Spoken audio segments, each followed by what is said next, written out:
offensively that night. They took away our run game, obviously, and then we just couldn't find something to hang our hat on that night. But proud of the way the kids played. They played hard. We had a interception return for a touchdown, Cole Pittman. So with that, Cole Pittman will be our Farm Bureau Player of the Game this week. He had 16 tackles, 1 for loss, and a pick six. So he got it's actually the first defensive touchdown we've had in the last 2 seasons. So Cole got the one, so he will be the Player of the Week this week. Okay. Talk a little bit about what you said there as far as I talked about it on Friday night in the broadcast as far as the value of a 2-for-1. The last 4 minutes of the first half, the first 4 minutes of the second half. When you go into that situation, and I think at the time we might have been down 17 points because we did have a couple stops there, field goals, holding them out of the end zone. And really you're not, when you have that, we, I believe, deferred to start the game. So we're getting the ball in the second half. Talk a little bit about the mindset going in and try to how you use that last 4 minutes of the first half and try to tie it in to get momentum going into the second half when you get the ball. Well, our mindset is we have pretty good faith in our defense, so we like to put them out first to set the tone, to let our offense still kind of have to be put out there right off the bat, to try to get some some motivation as far as trying to figure out how we want to start the game. But defensively, that's our mindset, and then we're able to usually times out and works out to where about the last 4 minutes or so, we usually end up getting the football and try to make that the final drive for half, and not get them the ball where they can get the final drive, and then obviously getting the ball after half.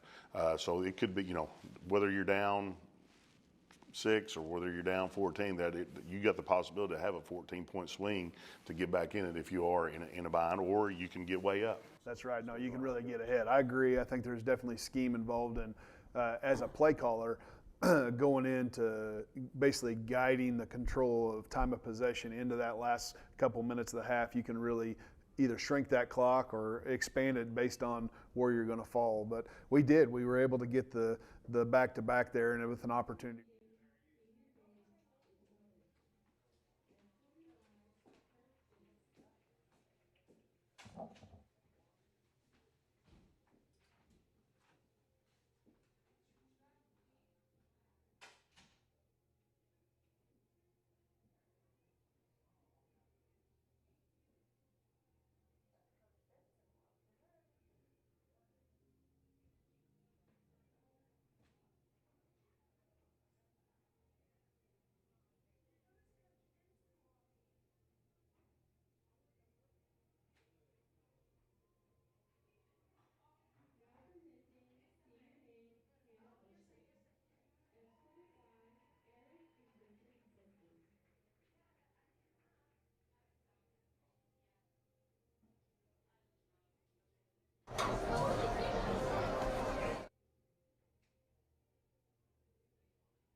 Hey,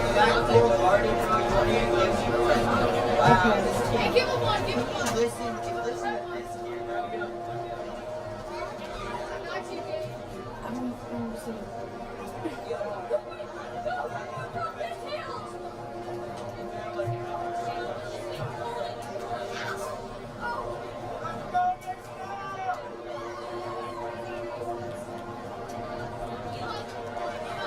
Now presenting Senior maid, Sori Castano. S45, Matt and Jesse Castano.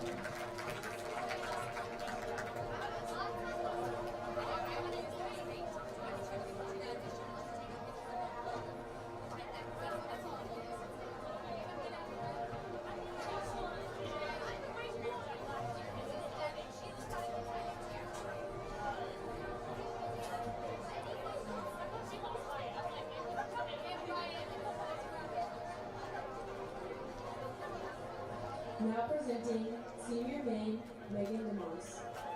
S45, Chris and Aaron DeMoss. Mr. Allen, am I camera 3?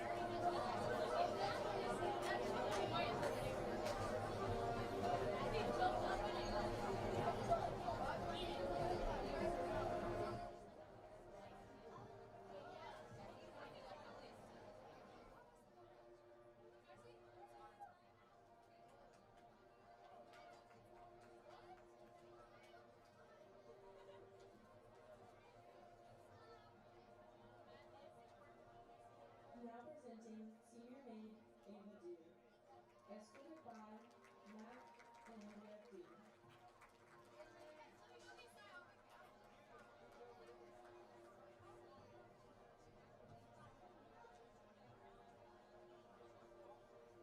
Oh, no. There's 4. Yeah, because there's 4 on the right, too.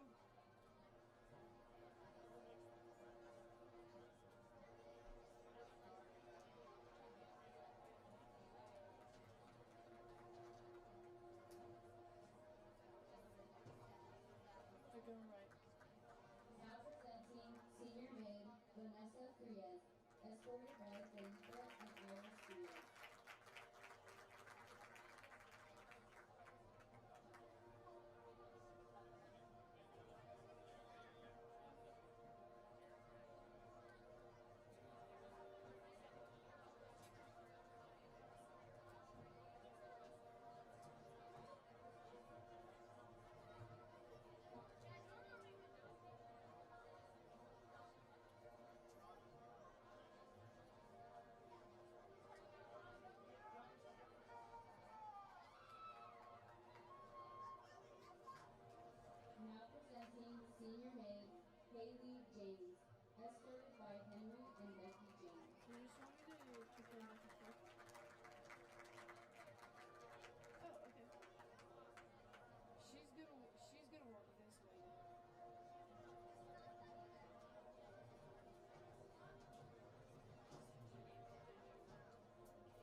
you already probably want that driver's license that is currently in the ticket booth on the northeast corner of the stadium.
Forest Field at Panther Stadium, brought to you by our people at Simmons Foods.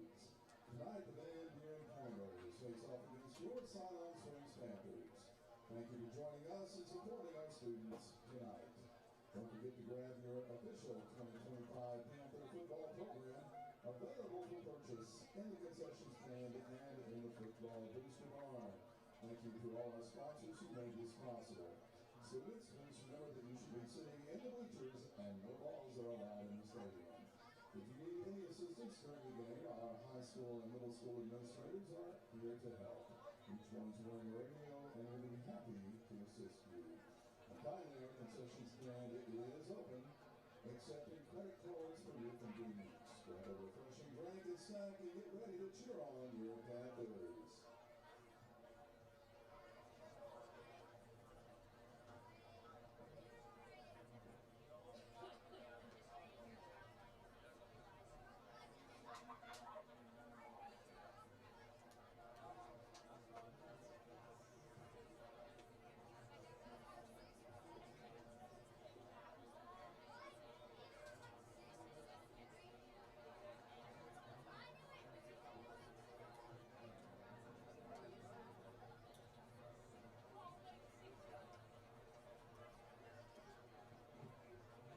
Ladies and gentlemen, please rise for tonight's Pledge of Allegiance. This will be followed by a moment of silence, which will be followed by the national anthem sung by our Siloam Springs Panther singers. Tonight's color guard from Levi Douthit, PFW Post 1674, under the command of Gregory Cass, represented by Stuart Reeves, Mike Butler, Jordan Farmer, and Gary Ollinger.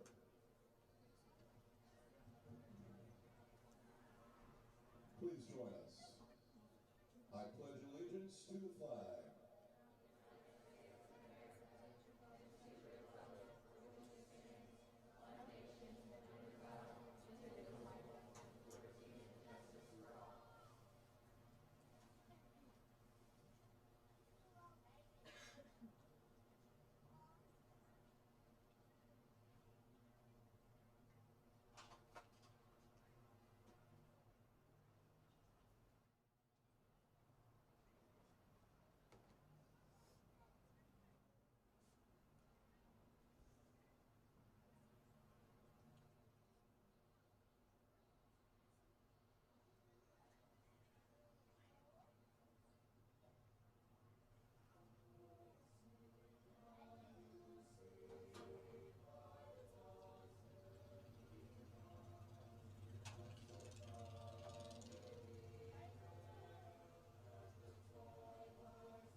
Please remain standing as the Panther singers sing the Siloam Springs High School alma mater.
high school football fans, welcome to Varisty. I'm your football coach. Please remember, sportsmanship is a pride of our school and our all activities associates. Your admission to the event gathers your full skills of our senior athletes in the educational setting. Please give all athletes and classes support and encouragement. Moving, riding, and derogatory remarks directed to opponents and assistants is unsportsmanlike. Admission to these classes events is a privilege, and that privilege is responsibility. Responsibility to conduct oneself in a way that keeps the game enjoyable experience for everyone. Siloam Springs High School reminds you to practice physical sportsmanship at all times.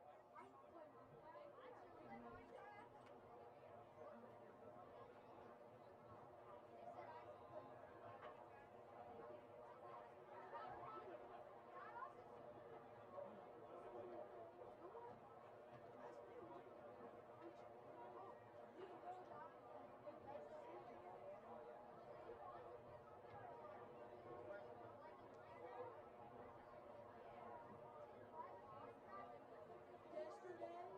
Just say yesterday.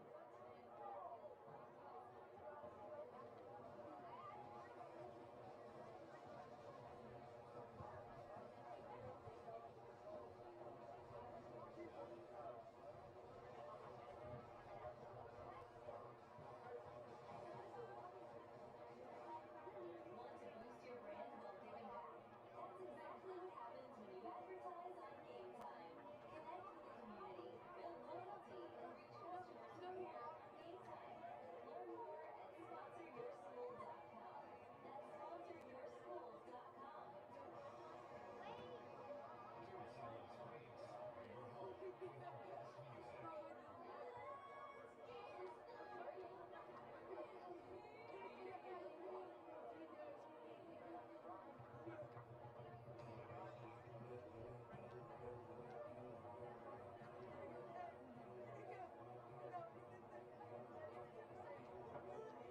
sponsoryourschool.com. That's sponsoryourschool.com.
Ladies and gentlemen, please direct your attention to midfield for tonight's coin toss.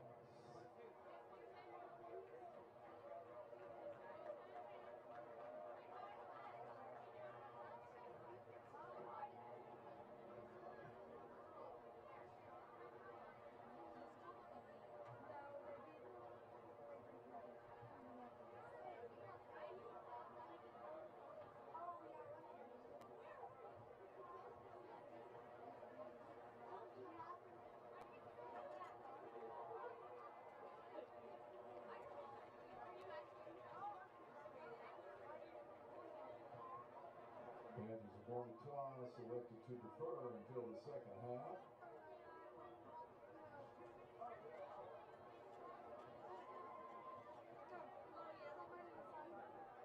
Corners will receive to start the ball game.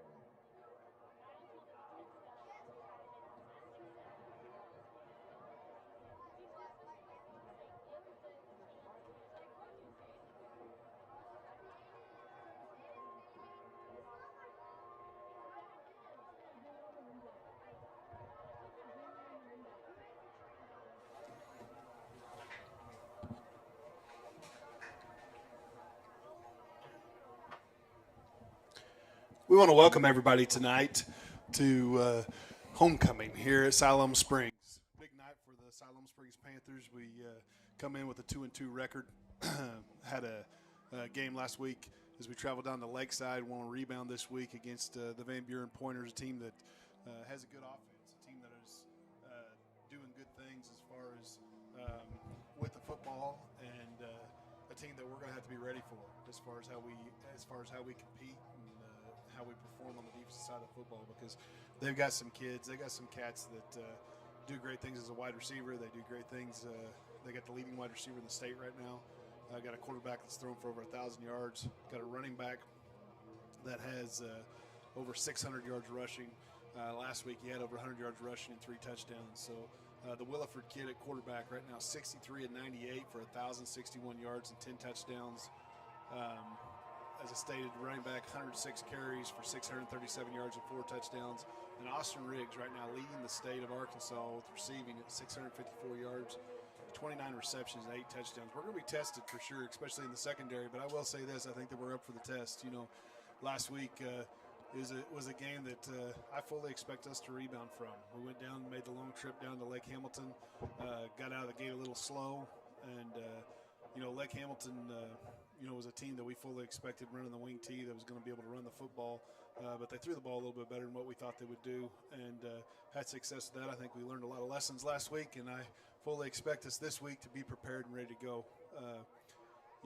Anytime these early conference games are so important for the end outcome of the goal, making the playoffs, because you don't want to be in a must-win situation at the end of the year. You definitely want to pad that record and prepare to make that run and try to attempt to get into the playoffs. But credit to Coach Lockridge and what he's done, and here we are setting 2-2 with a completely different look. Even with last week's loss last week, kind of a big loss last week, we still have outscored our opponents in a considerable way, and we're going to get after them here. We're getting ready for kickoff. I'm joined by head baseball coach Andy Lloyd and head boys basketball coach Tim Stewart.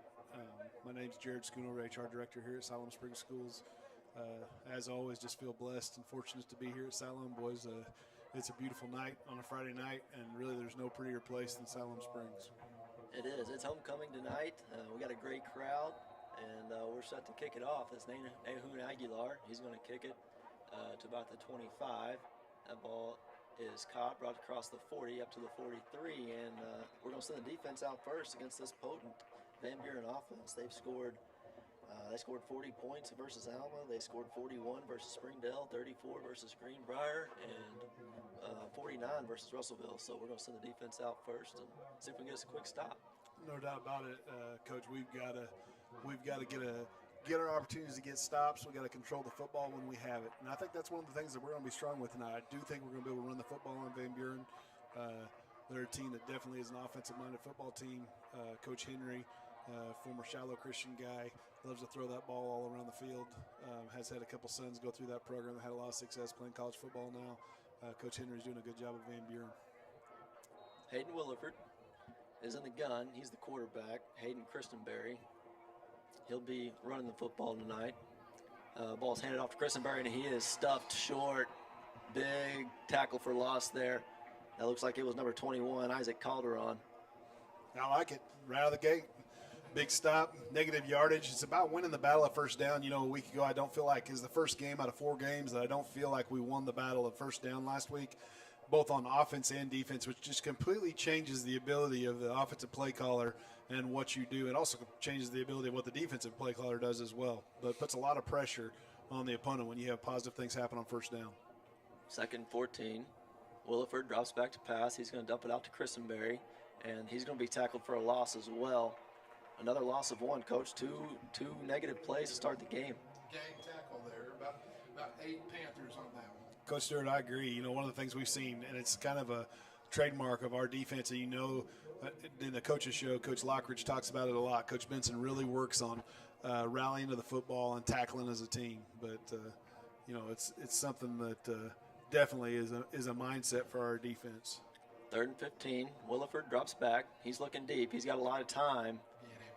Get him. Calderon's going to rush after him. He's going to move out of the pocket. He's going to throw it back across the middle, and that pass is caught, and that's number 10, Austin Riggs. That's their leading wide receiver. He makes a big play on 3rd down. That was a good catch. That was a great ball. Slid, made a big-time catch. He could put it out there, and the quarterback's going to be a good player. I think that one of the things that we're going to have to do is we're going to have to push him to his offhand. He's a right-handed quarterback. He was able to scramble back. You know, that kid's been working all summer long on his escape drill, and we got pressure to his front shoulder, and he escaped back to the outside to the right, made a big play. Williford, he's looking. Boaz brings him out of the pocket. He's going to bring it himself. He's going to slide down to about the 44-yard line. That'll bring up 2nd and 8. Looking out there at Weston Bowerman, injury, not out there. Some guys are going to have to step up and fill the void. Yeah, Bowerman is a big loss for us this week. A kid that's going to be back in the lineup, I'm sure, but he's been a staple for us all year, Coach Stewart, as far as both in toughness and just being playing assignment football. It's Christenberry off the right side. He's going to make a man miss, but he's stuffed short. Great defense there. That was Hudson Lockridge and looked like Jack O'Brien on the tackle.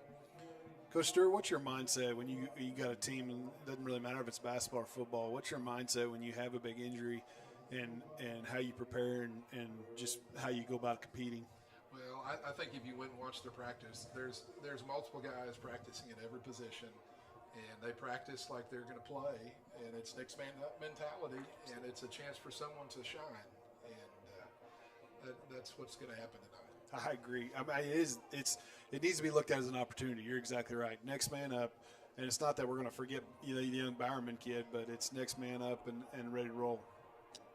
3rd and 9. That pass is complete. Big time blitz on that time. I didn't. Yeah, we brought both the Sam and the Mike Backer that time, and quarterback red hot, and he just ran a little hot route right there behind the Sam linebacker and sat down in it in the open zone and completed. But 2 big 3rd down plays back to back. 1st and 10, ball on the 28. Williford is going to hand it to Christenberry, and he's going to fall forward, maybe a gain on 1. Run defense is doing well.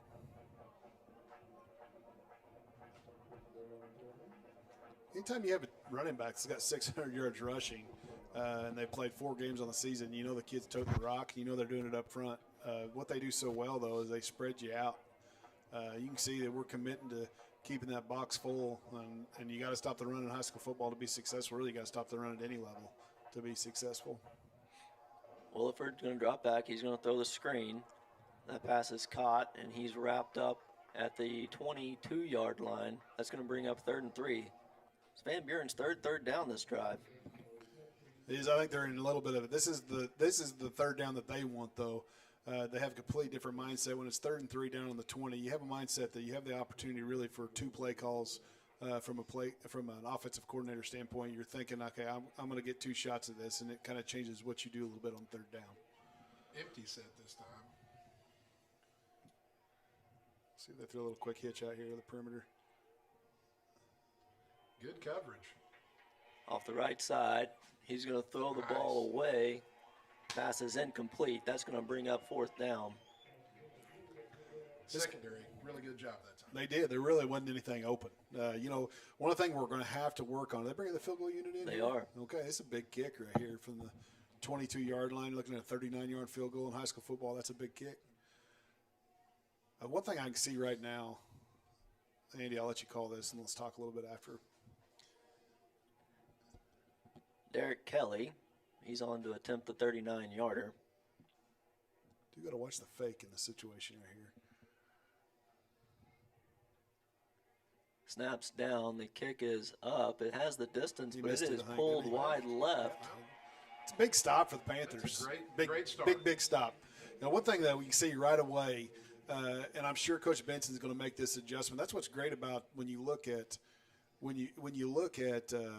these TVs on the sideline. They're getting a live look, both from an end zone look and a wide look. And they're going to go in here and they're going to make adjustments on looking at the TVs on the sideline with their kids. They're going underneath these tents. For people that don't know what these tents are, they've got big screen TVs under here and they're watching the previous plays. Well, I know one thing they're going to look at right now is that the defensive end's job, or whether it's defensive end or whether it's an outside linebacker, their job is to tack the upfield shoulder of the quarterback. You tack that front shoulder of the quarterback, that quarterback's taught to scramble outside that and get outside the pocket. Your defensive end, you got to maintain leverage on the quarterback, and I'm sure that Coach Benson's talking about that right now down underneath them tents. 1st and 10 for the Panthers. Ball on the 20-yard line. Benson is going to fumble the snap. He's going to pick it up himself. He's up the middle, and that's going to be a gain of 5. He's out to the 25-yard line. Looks like they're saying the ball's on the ground, and they have given the Pointers the football. It was fumbled on the snap. Titus Benson picks it up and then got hit as he was falling forward and turns it over. I thought he was already on the ground when that ball popped out, but I thought it was too. It started out bad there as far as initial, not the way you want your first play to start. Going to get a chance. It's really about what you call change of possession right here, and how you respond to a change of possession really dictates a lot in a football game. But defense's backs up against the wall a little bit right out of the gate, but we've already shown that we're, I know they got the first downs on third downs there 2 different times prior to that end, but I feel pretty good overall what our defense is doing right now. You can see Coach Lockridge. He's talking to the wide hat. He's kind of asking him, I'm sure, wondering if the ball was, if Titus was already down, but no replay. Not in high school football. There's not. It is what it is. Yeah, it's a little bit surprising on that. I'm with you. We don't have a complete advantage from this height. You want to believe that the officials got it right. It did look like Titus was down. Anyhow, it's going to be their ball, and we got to flip it. So we gotta get a big change of possession stop right here for momentum in the first quarter. But I'm gonna tell you, even in that set, if you watch the surge that we got on the offensive line right out of the gate there, I saw major surge right there. Even Titus, the ball's on the ground, he still got 5 yards because of the surge with the broken play. We're gonna be all right. It's not gonna be dictated off of one play, but we do have to win the battle of turnovers. Pointers take over on the 26. Send a man in motion. They're going to give it on the jet sweep. He's off the left side. Boaz Benson chasing him to the sideline. We have a flag That's down. holding out there on the perimeter. I love what we're doing on defense right there. The kid did a great job, and we talked about keeping leverage and making that ball bounce. He made the ball bounce. We rallied with our safeties. Corner kept outside leverage there, and the receiver had to hold because of that bounce. It was a good job. That all happened, though, because of the interior pressure from the linebacker safety position. Made that kid go around the block, which created a hold.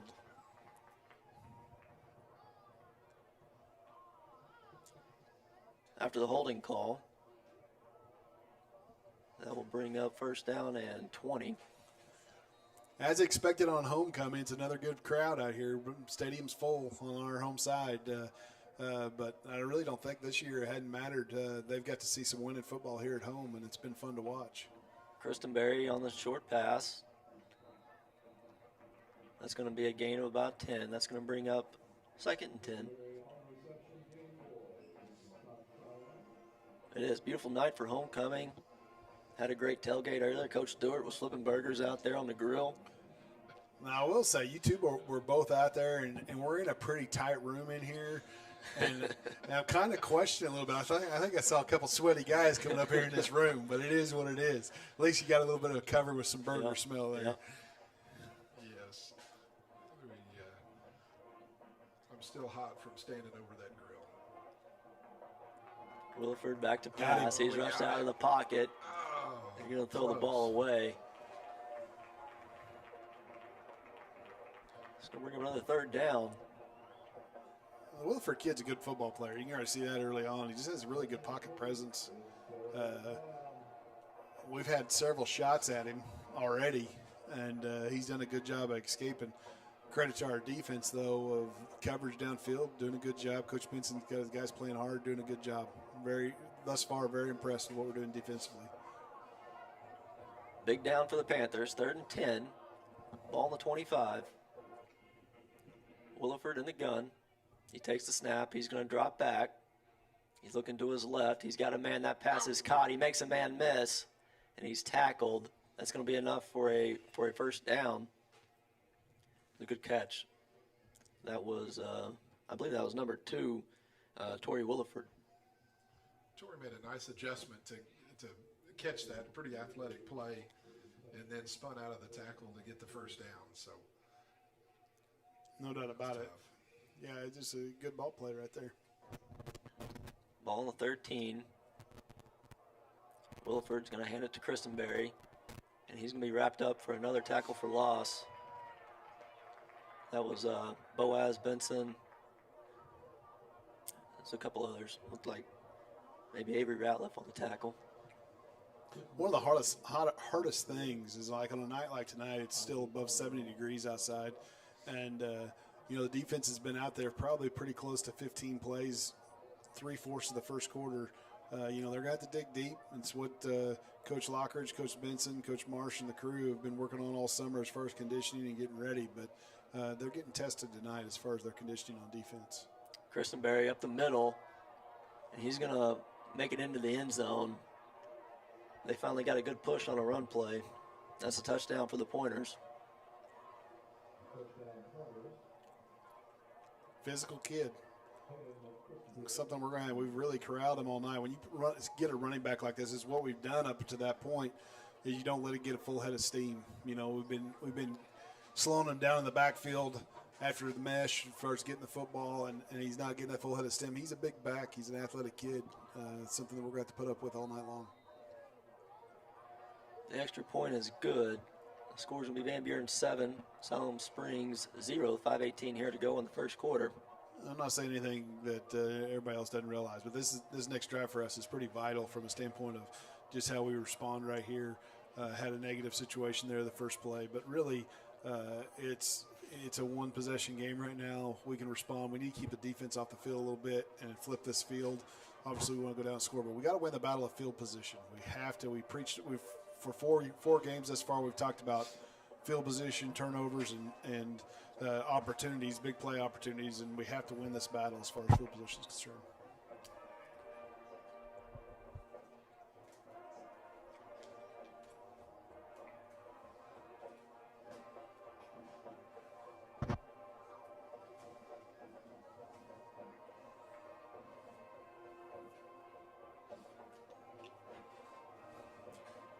Well, we know Van Buren's got a very potent offense.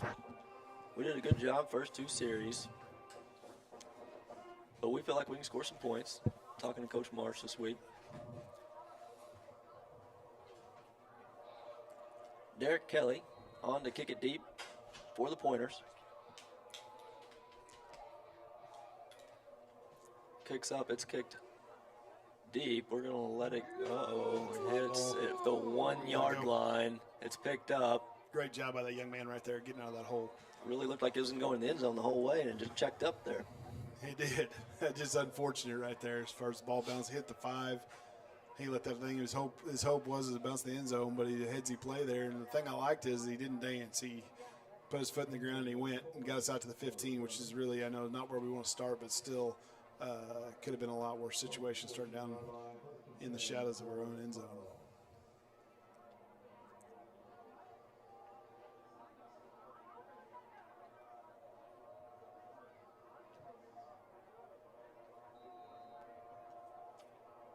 Siloam takes over. Ball on the 15, 1st and 10 for the Panthers. Benson is going to hand it to Short. Up the middle. It's going to be little to no gain. That'll bring up 2nd and 10.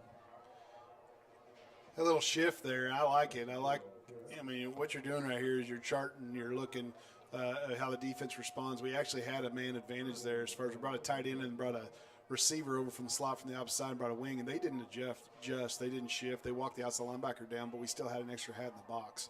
I expect that we'll go back to that look again. We're actually in it without a shift right here. He liked what he saw. Let's see what we can do here. Panthers put a man in motion. It's going to be tossed. That ball's on the ground, picked up by Jack O'Brien. He's going to be tackled for a big loss.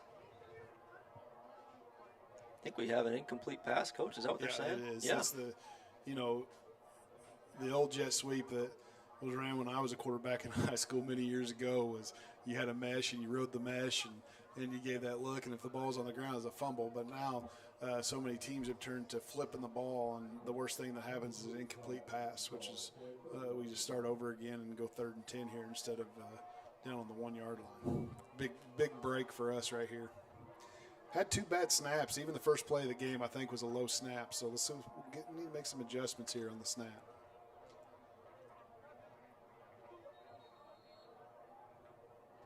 looks like we're going to have a delay of game. That's going to make it 3rd and 15.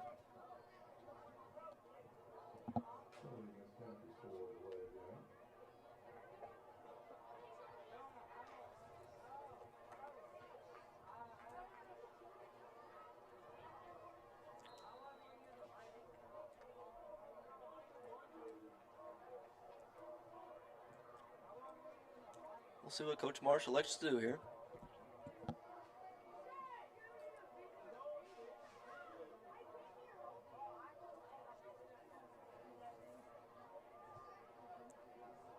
Benson takes a snap. He drops back. He's going to throw it up. Got him. Oh, he's got a man. What a catch. Nice. Big play, big pass, big catch. Huge gain for the Panthers.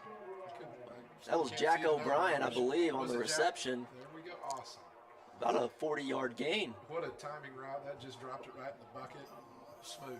It is all, you hit it on the head, Coach Stewart. It is all about timing. His footwork was perfect there. You're throwing quick game as far as your feet when you're throwing that fade route. It's just plant, pivot, throw, and dropped it right in the bucket. It was a money throw for Benson. Good ball, good catch by O'Brien. Mason Short off the left side.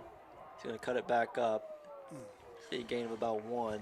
Panthers really stacking the box, or sorry, the Pointers are stacking the box. They had 8 guys in there. They did. Now we're going to see that all year long. I'm going to tell you, as far as they're going to load the box on Short, try to take away this run game. I will say this though, Short just missed his cut. It's zone, and the kid overshot it there. Puts his foot in the ground, gets north and south. The linebacker fired. He fired C gap, and B gap was open. We just missed it, and Short will make that adjustment. He's hit his holes all season long with a lot of success. Empty formation. We got another flag.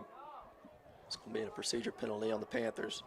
I was really waiting on Mason to do a flip over that defender. If you were at the pep assembly today, he did a backflip. Made it look pretty easy. He's stud athlete, isn't he? So I was expecting a flip right there. But what did you join him, Coach Stewart? Were you out there in the flip I too? clapped. Oh, you clapped? Yes, Okay. I was impressed. That was your younger days, right? Mm-hmm. Short is a great athlete. There's no doubt about it. Oh, we had a little miscommunication there. As Benson ends up keeping himself, that's going to be a loss of 2.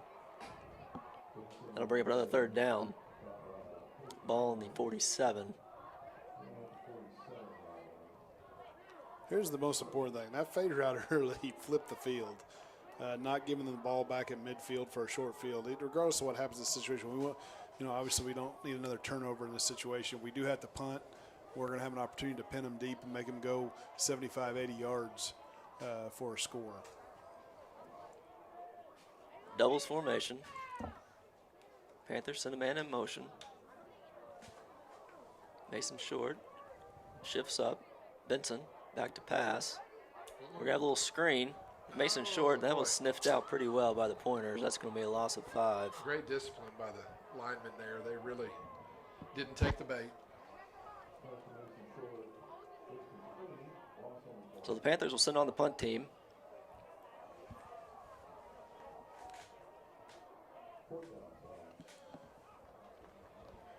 Got to throw this. We've talked about it all season long. I'm sitting up here and I get to say it from the standpoint of,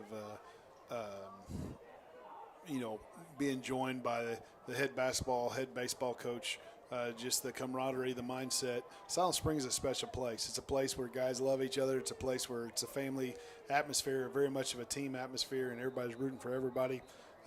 These two guys up here with me are an example of that. Another example is Pregame and what these guys did with some other coaches out in the parking lot, hosting over 200 kids. You know, you feel it here in Siloam right now. We got some big things happening. We talked about it last week, just what our schools are doing right now. You know, Coach Turner, our new athletic director, athletics are popping right now. We're going to talk about the volleyball team here later. Talk about the tennis team, some of the positive things that are happening there. Obviously, our cross country team is competing year in and year out, but this year having another great year, in particular with our boys. Just tons of positive things. But Coach Stewart and Coach Lloyd, you can feel the excitement out there when you have 200 kids show up. And it's not just athletes; it's our student body. Just a lot of. It's special. That's what it's supposed to be. It was a lot of fun. We had bago going, they had spike ball going, throwing the football around. Beautiful night for it. Glad to be a part of it. Yeah, it was fun. Music blaring, and smoke the early comers out of the stands. I think the concession stand made a little extra money off of us.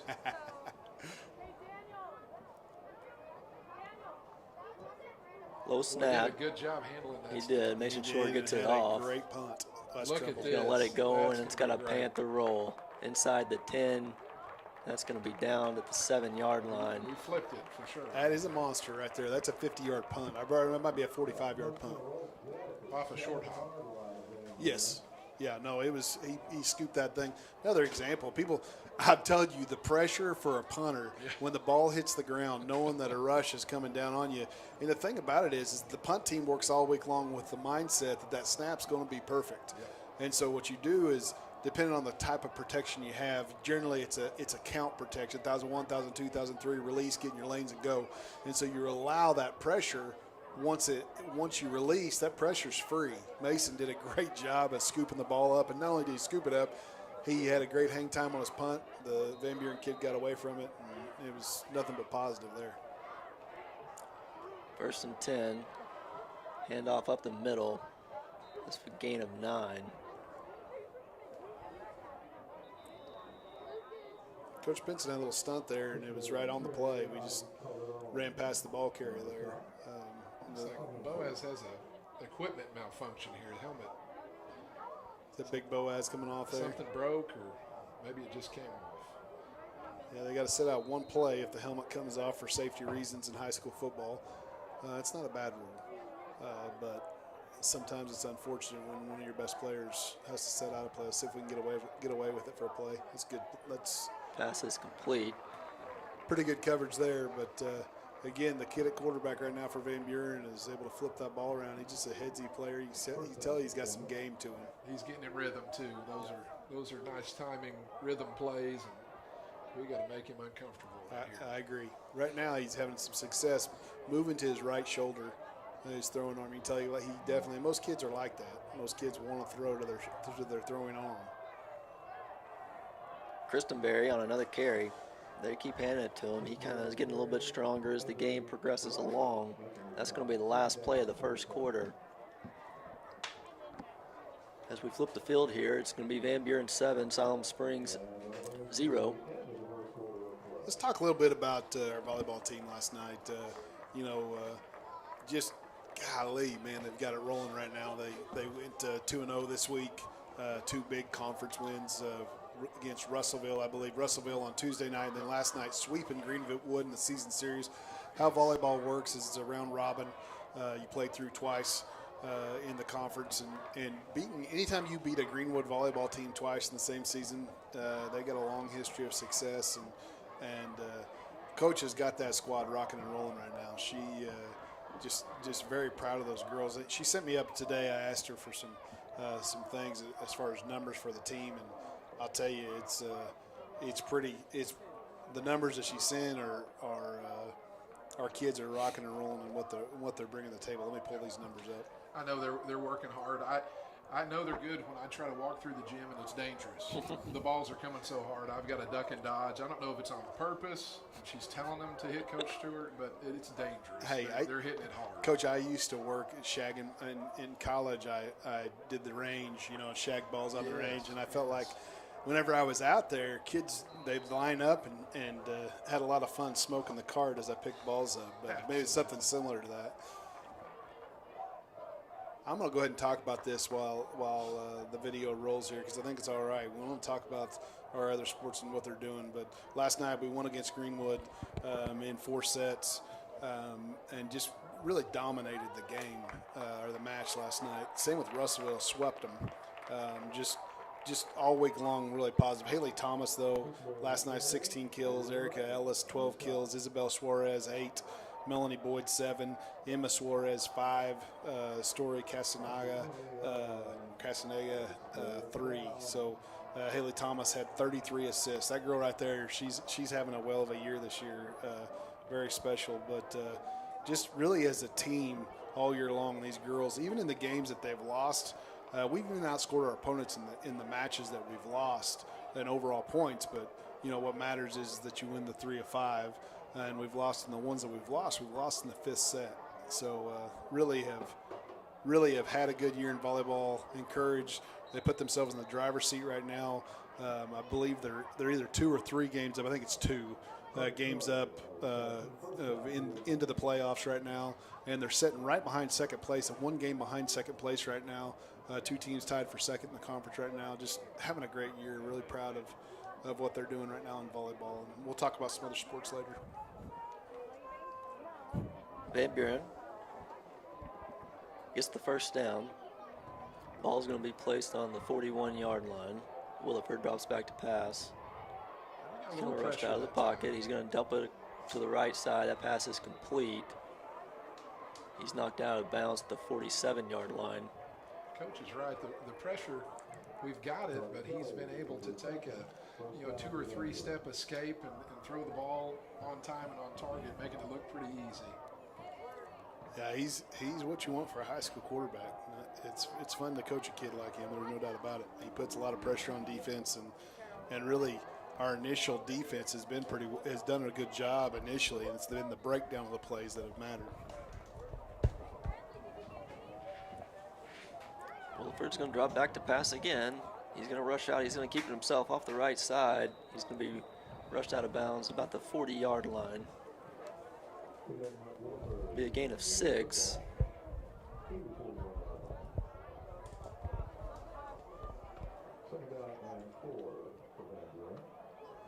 And so that'll bring up 2nd and 4.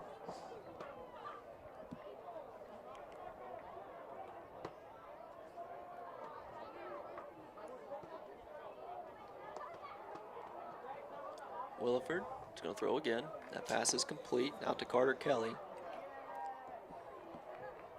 For Van Buren, first down.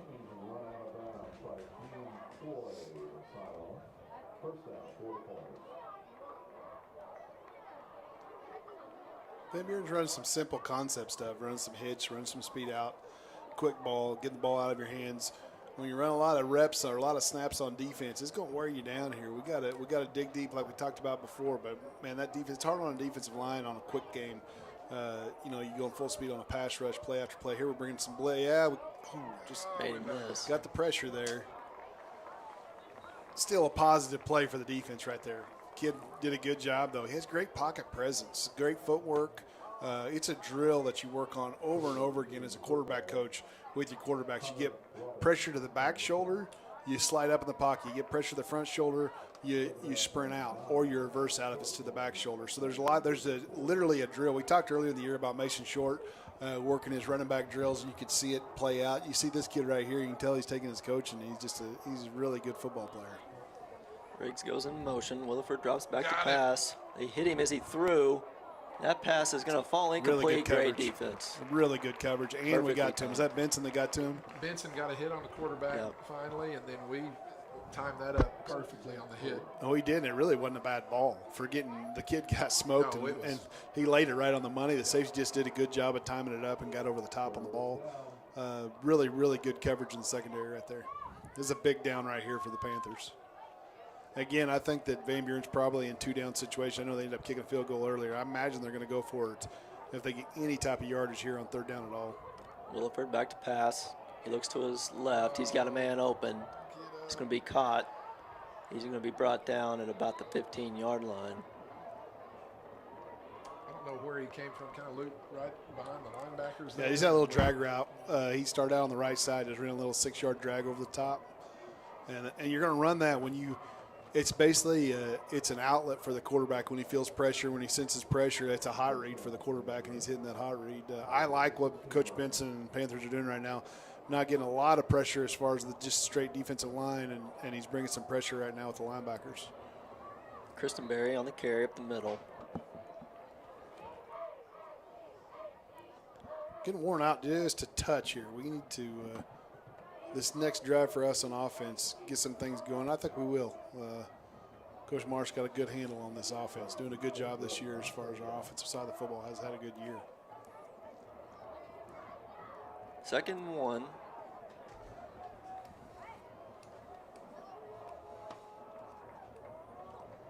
Williford checking with his line.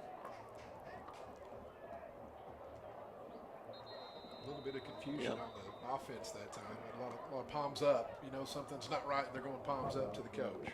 Was never a fan of palms Yeah. up by the players out on the field. It was not one of my least favorite. Number one, you didn't probably do a great job of coaching as far as communication, but I never, especially when a kid was questioning something, it was never a real positive thing with the whole palms up. I don't know about you guys if you guys feel that way as well, but we coached that early on, like we're not going to do that out on the field. Absolutely. This is they got this ball on the inside the 10. Yes, they did. This has been a sustained drive, even with some bigger pass plays. It's Right now, it's been up and down the field. Right now, Van Buren's quarterback's 11 for 14, got 113 yards passing, basically a little over first quarter. So he's off to a hot start right now offensively. The receiver's doing a good job getting in the voids. There's a big stop. there's right a there. nice, great penetration. Is that Who's that? Stuffed. I think that is, not letting us see the yeah, number yet? that's Calderon, I believe. Is it? Yep. That was a great play, and then made a great dive into the running back's legs. Didn't let him get loose. Coach Benson's put some stunts and blitzes on here early on that's put us in position to make plays. We just got to break down, make the play, and not run past the play. And did a really good job right there of tackling there. Third down this drive. Williford drops back to pass. He's got plenty of time. Good coverage. He's got all day. He's rolling out to his right. He's going to throw it in the back of the end zone, through the end zone. That's going to fall incomplete. So a 3rd down stop will bring up 4th down and 3. And Hustling again there, fighting through. Really Two good coverage. blockers. Really good coverage. It really was. We were talking about 7 seconds of coverage there, and you can tell that they're coached to what you call when the quarterback leaves the pocket, you call it scramble drill. And when you're a passing team, you're going to practice scramble drill every single day. And so your guys that are short go deep, your guys that go deep come back to the football, guys that are on the left go to the right, and vice versa to find those open voids. Manning Dodson's kick is good. It's a big stop, guys. I know they got 10 on the board right now. There's a big difference between 3 and 7, and big stop, big step up there for the Panthers. They got the 3 points, but defense really has to feel good after a sustained drive and getting some big tackles inside the 20, the red zone. And 3 points is almost a win right there in that situation. Yeah, no doubt about it. What happens when you get a passing team, if you can stop the run with them, when they get down inside the 10, things get a lot harder for a team that runs spread because they can't run your safeties off in particular. And everything gets condensed inside that 15 to 20 yard mark, and it gets a lot harder on a passing team. But obviously, really 2 of 3 possessions, our defense is kind of bowed up, and Van Buren's moved the ball, but only put it in the end zone 1 time.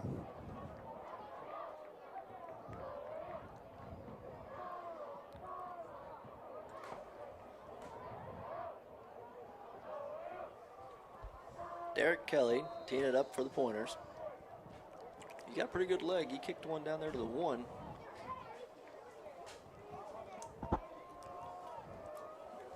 That last drive was 14 plays, 83 yards.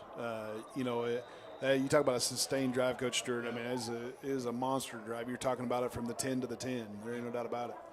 Defense is really working hard tonight. They've been on the field, and then you get those drives like that. It's going to be a really good challenge for them. They're well into, there's 8 minutes left in the second quarter. A typical night is rarely do you have more than 65 plays on offense. They're going to have a little bit more because they play with a little bit more tempo in their no-huddle style, but they still right now are over 30 plays, I would say, or pushing 30 plays on offense through the first quarter and a couple minutes of the game. So they're having a big night as far as that. It's tough on a defensive line to just stay gassed, not be gassed in how you compete. Panthers will go under center here on 1st and 10. They're going to hand it off to Mason Short. He's tackled by several pointers. He gets a gain of 2. Good tough run. Right now, offensively, we've got 44 yards of offense right now offensively. One of the things that, and out of that 44, 35 or 40 of it is on one big play. So we got to get some things going. Coach Lloyd, you pointed out early on with the number they got in the box right now. One of the things that good teams do, and I do think that we have a good team, one of the things that good teams do is they run the ball regardless of what they got in the box, and that's the purpose of zone is what you're doing. But you see them walking and creeping them safeties down in the box. High formation. We're headed to the fullback on a quick hitter. He's going to make it out to the 25. Was that Isaac Calderon on the carry? Isaac on the carry there, yeah. I like it, though. I know that we picked up 3 yards there, but 3rd and medium is a lot different than 3rd and long. We got, and especially when you have an athletic quarterback, let's see what we can play here, what we do on this play. Expect Benson's legs, I would say, to be involved in some sort of read or even in the pass game with him being able to scramble here. You can kind of see their mentality. The defense has played a lot this first half. They're kind of slowing their tempo down, trying to chew a little clock. As Benson, he's going to hand it off to Short off the left side. He's got plenty of room. Out to the 35, across the 40. Makes another man miss. Out to the 44-yard line. Tough run. This is old school football right here, and this is what I love about this. Coach Marsh said, okay, if you're going to load the box on us, we're going to load the box back, and let's just see who can win. And, on that play right there, we got in just a pro eye look with the tight end and 2 backs in the backfield under center and gave the ball at depth to Mason Short, and offensive line won the battle there. Let's keep this thing going. It's a big play, big first down. Panthers stand under center. Ball on the 44. Calderon and Short in the backfield. Boaz Benson's going to shift to the other side. Benson's going to hand it off to Short off the right side. He's going to reverse field. Makes another man miss. What an athlete. Back to the 46. That's a lot of running. For a half a yard? Yes, sir. He did a good job getting back to the line of scrimmage. It was 26 yards for a half-yard gain, but, man, Mason's motor, it's always running.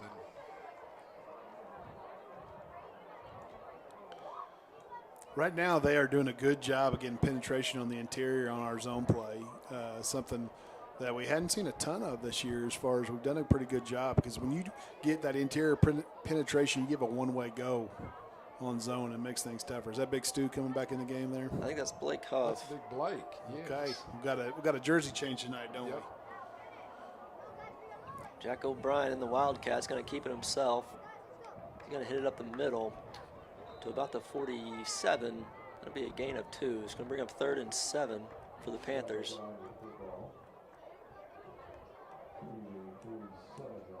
Marcus Smith checking in. That's Titus Benson coming out, so we're going to be in the Wildcat formation again. Don't be surprised if we got two downs to get this one too.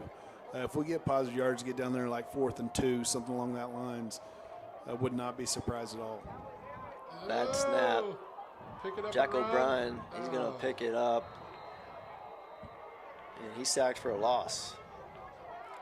They're going to mark it at the 38. That's going to bring up 4th down. Panthers have to punt now.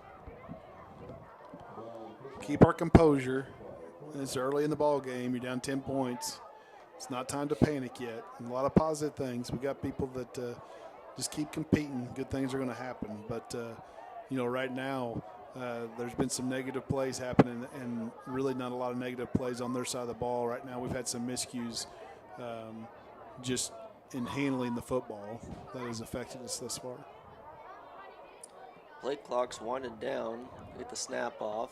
Mason, he's going to kick it in over end. That's going to be fair caught at the 29-yard line.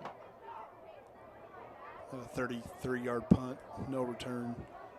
I always have the opinion in high school football, anytime you can get to, you'd like to get around 35 to 37, no return, that's money punt. So we're not far from that as far as a 33-yard punt. You don't see, truthfully, anymore in high school football, you don't see, teams are not working hard on punt return. And the reason why is you don't get a lot of punters that can kick returnable punts. So it's a low investment special teams. Really the two special teams that you spend the most time on are kickoff and punt. They're the two that can get you beat. We got a good punter at Siloam Springs, the Mason Short, just like he's a good running back. He's a good punter for us. Williford's going to empty the backfield. He's going to look to his right. He's going to keep it himself. And he's going to be rushed out of bounds at the, they're going to mark it at the 31 for a gain of 2. Everything's to his right arm, though. The kid just naturally wants to move that way. We're going to have to push him off his spot. He likes to move to his right. And I know coaches know that. There's zero doubt about that. Coach Lockridge, Coach Benson, they've been doing this for a long time. I have no doubt they're coaching their kids that way. We're going to have to take our coach. I do see that one of the things we're doing is we're trying to contain him and keep him in front. Pointers are going an empty set. 2 to the top, 3 to the bottom. Going a 5 DB look, 3 safeties. He drops back. He's going to keep it himself. Great coverage. Yeah, we rolled there right before the snap. We rolled an outside linebacker into the middle there, went to a 3 safety look, and it really, as an offense, you're looking at middle field open, middle field closed, and you're teaching your quarterbacks and your receivers to run routes based off of middle field open, middle field closed. In this case, we had middle field open. They called their play. We rolled the outside linebacker to the middle and really took away what they were running. You can tell right there the quarterback quickly gave up on what they were doing. Good play by Benson. 3rd and 7. Pointers motion into a doubles look as Williford drops back to pass. He's got a man open across the middle. That pass is caught by Carter Kelly. He's wrapped up by Jackson Anderson. That's a first down. Pointers continue to show that they've been doing a good job on 3rd down as they continue to move the ball down the field.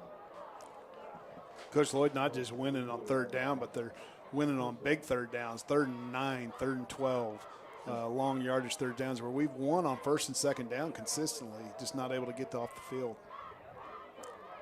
Empty set, ball in the 44 as Williford takes the snap. He drops back again. Great pressure. He makes a man miss. He's going to keep it up to the middle. He's going to gain 3 on the carry. Looks like the Panthers have a man down on the field.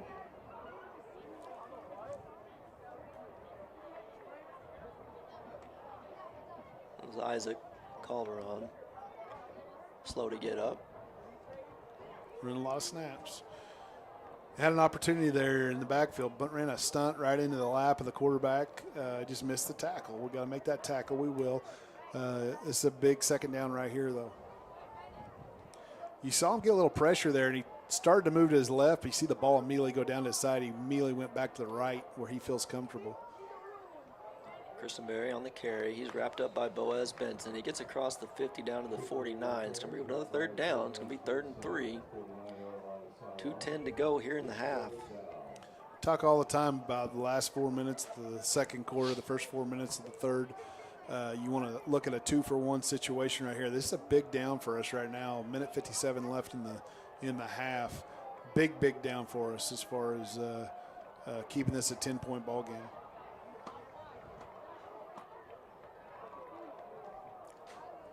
Ball on the right hash. Williford takes a snap. He drops back to pass. He scans the field. He throws it across the middle. Great that pass defense. is way behind him, and they're going to throw the flag. Coach Lockridge is not going to be No. happy about that flag. That was. That came from a long way away. It happens. You're going to get some calls. truthfully, in the game of football, you call hold and pass interference almost every play if you wanted to. No different in basketball. You could probably call a foul every play if you wanted to. That was a big call right there and a big down on 3rd and medium, calling that pass interference. But it is what it is. We got to respond. We can't worry about the call. We got to move forward. We got to respond right now. Got to buckle down and dig deep and compete, which I know that we will. That'll mark the ball on the 34. It's 1st and 10 for the Pointers. As Williford drops back to pass again. A timeout? Yep. We do. I like that call. It's a good timeout right there. Get composed. It's a big, big drive.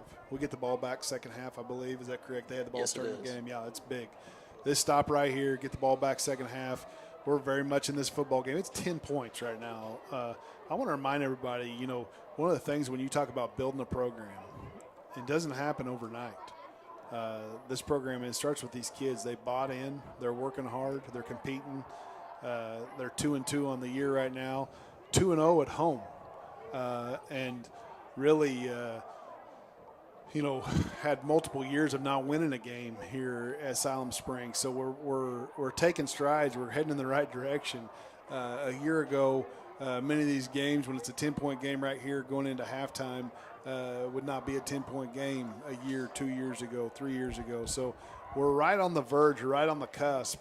It's just about making a few plays right now that they're making and we're not. And really, Coach Stewart, probably some self-inflicted stuff right now is what we got to get rid of as much as anything. I'm sure that's going to be the message, don't you, at halftime? And next play mentality, this is going to be another first down, but flipping the script with one interception, one fumble, punching the ball out, you know, one play like that, and all of a sudden we're running into halftime, you know, 7-10, and it's a brand new game. That's right. No, you're exactly right. Kid's got a leg. I know he missed the first one that he kicked, but he had a lot of distance on the first one. The second one, he put it right down the pipe, high on the net. So I mean, the kid can kick. Williford back to pass. Moves him to his left. Flag on the play. I think got Pass holding. is caught down at the 4. We'll see what the flag's for. That was Carter Kelly again, another reception. It's coming back. That scramble, he threw it back against the grain right there, and you're hoping someone has a beat on that. Yeah, and, a lot more bad things happen, Coach Stewart, than good when you throw back against your body like that. Kid, though, you can tell he's got good. I mean, even the mechanics, he stopped his feet, flipped his hips, and threw the football. kind of looked everybody off. Yeah, he's a good player. He really is. He's a good high school football player. This is a big break right here. Got a holding call. And, I'm pretty sure Van Buren's going to be aggressive, and we'll see if we can come up with that big play. I'm not sure they're not lined up. Down here at the bottom, the receiver's a little up. 1st and 20. Williford's going to throw it off to his right. That pass is caught. He's going to be pushed out of bounds to the 19-yard line. 1:11 to go here in the half. It's going to bring up 2nd and 7.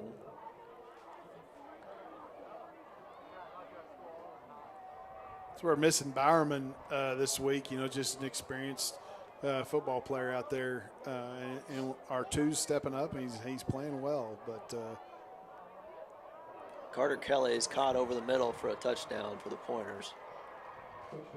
Getting with the pressure release there. Read it well. Quarterback just stays comfortable in the pocket and puts it right where he's supposed to. Yeah, he hits his hot. You know, it's a veteran quarterback as he progresses in his career. Blitz sometimes doesn't panic a kid like that, and he's reading it well tonight, doing a good job. Coach Benson's put us in situations to have success defensively. We just got to make plays, and we will. I'm going to remain. One thing you'll hear confident of this group up here, there's going to be growing pains with this team. There's going to be times where we have struggles, but you're going to hear positivity in the box. And one of the reasons that I'm so positive about it is, for me, it's about direction, and I can see the direction.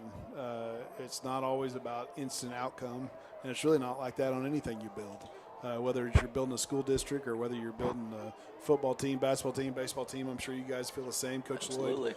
Coach Lloyd over here has taken over a program that's had its lumps in baseball. But, you know, talk a little bit, Coach Lloyd, while we're on this break about how do you break down success, and sometimes you just focus on winning the day. Yeah, we talk a lot about that in practice. Just how we do, anything's kind of how we're going to do everything. How we stretch, how we're going to get loose, how we're going to move around, have a high tempo practice, and it just kind of builds over time, day to day, week to week, and then hopefully by March, you have a culture that everybody just kind of feels and understands and expects to win, and it builds year to year as well. Coach Stewart, you've been doing this a long time, and you've kind of seen that success as well. I really, in watching the game, they haven't given up that big killer play. Our defense has made some tremendous plays, but Van Buren is just being really sound tonight, and they've had some long, really disciplined offensive possessions, and it's 17-0. That's one or two plays, and Panthers are going to be right back in this game. Yeah, we had to have that mindset for sure. A minute left in the half. I like what you said, Coach Lloyd. It's something that one of the first guys that I worked for Barry Lunny at Bentonville for 5 years, and he used that tone often. He'd often say that how you do anything is how you do everything, and I believe that. We're doing a lot of positive things. It just takes time. It takes time to build. People have to trust the process, and know that Coach Lockridge is a winner and has won everywhere he's been. Yep. And sometimes you do everything. The photographer Elmore about got crunched right there on that tackle out of bounds. But you do a lot of things right, and you don't always get the payoff that you want. Yeah. And I think that's the word of the night right now. That we've done a lot of things right, and we just haven't quite got the payoff. But man, that could change in an instant, and the floodgates open, and momentum is a big deal in any sport. It is, especially in high school athletics. Another busted play. Benson's going to keep it himself. I think that was the design draw right there. Sometimes those plays, you kind of fumble around back there, and the timing's off, and all of a sudden you squirt out and get a 20-yard gain. And it didn't quite happen on that one, but. No, there's definitely a bust there. I'm not sure if it was on Mason. It looked like the line came off there, so it looks like we just had a bust there on the snap count. Yep. I think we were going on a quick count right there. Just got to get composed here. I remember that play. I'll let you tell me what it is when the running back kind of stands there and the quarterback acts like he's going to pass it for a count, and then he just reaches up and puts it. Statue of it's in Liberty. front of him. He kind of puts him in his gut. Mm-hmm. And Statue of Liberty. The Statue of Liberty, that brings me bad memories. I remember in a championship game when a team. You must be talking as an Oklahoma fan. Well, Boise State ran that one time. Boise State did a couple things. They ran a little hook and ladder on you for a touchdown. They did it all. Those, 2-point Let's conversion. Keep talking about the high school game here.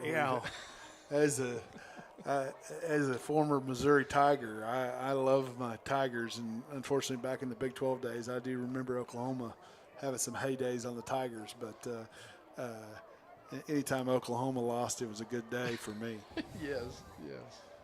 Hey, let's go into halftime with about an 80-yard touchdown right here. At the very least, we need to get a first down right here. Yep. Because we need to run this clock out regardless. So we'd love to get a touchdown here, but we got to get this clock. 43 seconds here. Really, by the time the quarterback gets the ball, probably somewhere around 32 seconds, maybe 30 seconds is eternity for this kid because he can flip it around. I think they're trying to adjust the clock as we speak. I couldn't tell they want to add time or take time off. I think they want to add it. Yeah. There we go. So they're going to put 46 seconds on the clock. It is 3rd and 7 for the Panthers. The Pointers still do have one timeout left. Benson's going to take the snap. He's going to look. He's going to keep it himself. He's rushing across 20. He's caught from behind. It's going to be a gain of 2. Pointer's going to call another timeout. That's a tough situation. 39 seconds, like you want to go for it. Yeah, I think we're going to have a choice but to punt the ball. Man, yeah, I think you have to. Yeah, down here this deep end, down the 25-yard line, I think we got a punt. But they're going to get the ball back with 30 to 32 seconds left on the clock. And let's see what they do. We really need a big punt here from Mason Short. He's done it all year long. I wouldn't mind a fake punt from Mason Short. Run it for about 80 yards. You got to think they're going to try to block it. I mean, I think they are going to bring some pressure. One of the things that you see from a schematic standpoint, when you face a team that runs you call this big punt, elephant punt, some people call it, when you got a 3-man shield. And so you got 3 bigger guys there in the shield, plus the punter. So you've got 7 guys in coverage. So when you face this type of scheme, a lot of times you do set up a return possibility because it's really one of the most sound punt formations as far as protection.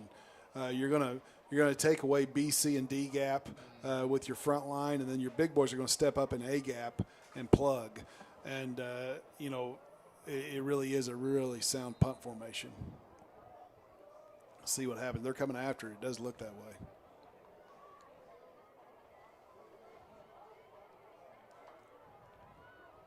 Snap is low. Mason handles it. He does get it off in time. It's end over end.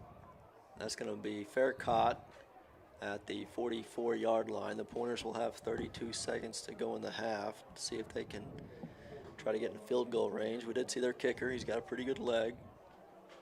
I think he's going to have to get down and around the 25-yard line. Maybe he might have a shot at the 30, but I think the 25-yard line is probably going to be his point to kick from. 32 seconds left in the half. Well, the Panthers have been a bend but don't break defense so far this game.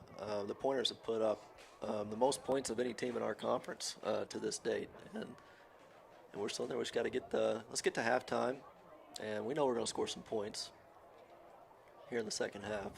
This will be a big series, 10.5 here, as Williford and the Pointer offense comes back on the field. Pointers are going to go in a trip set, 3 receivers to the top of the screen, 1 to the bottom. That's Austin Riggs here on the bottom. He's going to be in double coverage. Williford's going to drop back to pass.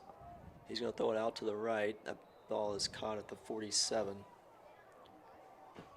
Coach, is that what they're telling, right? Keep them in front right here. Don't get beat deep. Yeah, I think they're rallying to the football right there. We're rushing 3, we're dropping 8 back into coverage. That is, I think you can see we got that extra safety deep. We're playing 3 safeties right now with 5 DBs out there, 2 corners, 3 safeties. Williford back to pass. He's searching again. Pass is caught at the 42. 20 seconds to go. It's a bracket defense, and what I mean by bracket defense is that they're trying to bracket their best player over there to the sideline, using the sideline as a defensive player, as well as a corner, and then pulling that safety underneath. We just didn't get underneath that ball. It's a ball that, scheme-wise, that should not be there.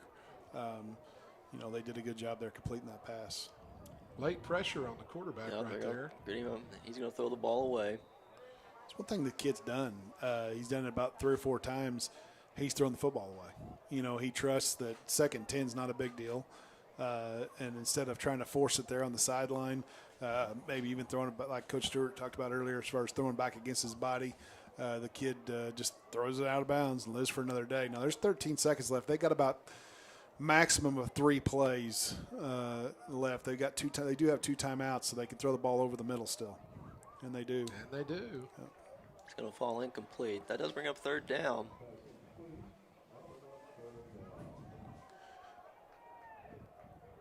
It's one of the things that you want to do as far as, again, we were sound right there. We're in our coverage. It's there.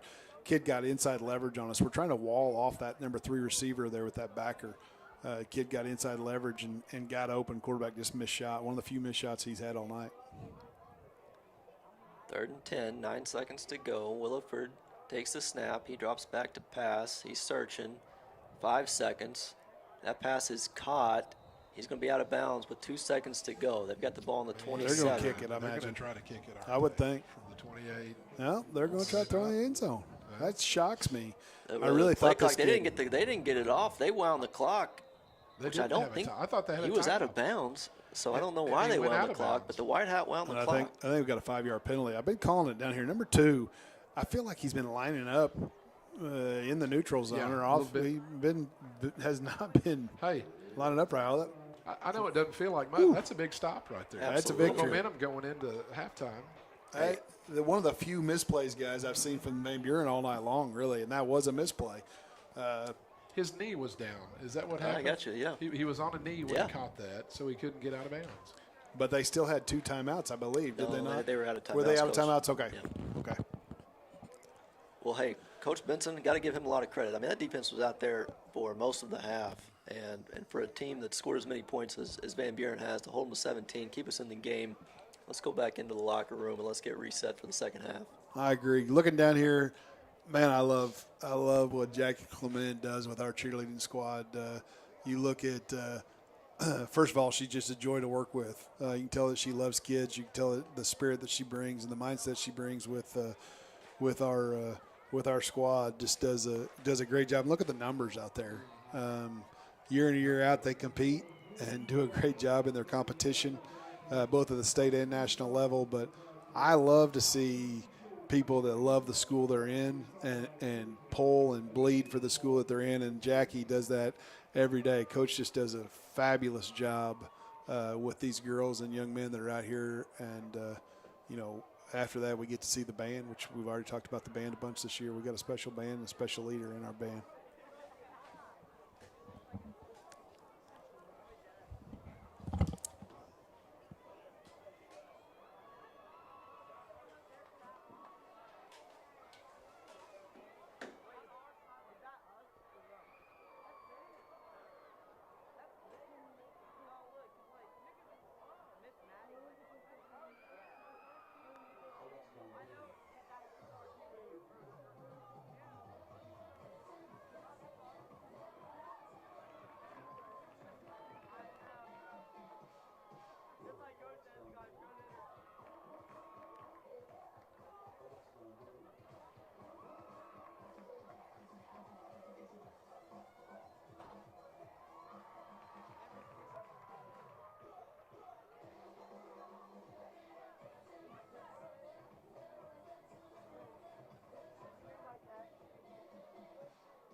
Ladies and gentlemen, please welcome to the field your very own Siloam Springs High School Marching Band.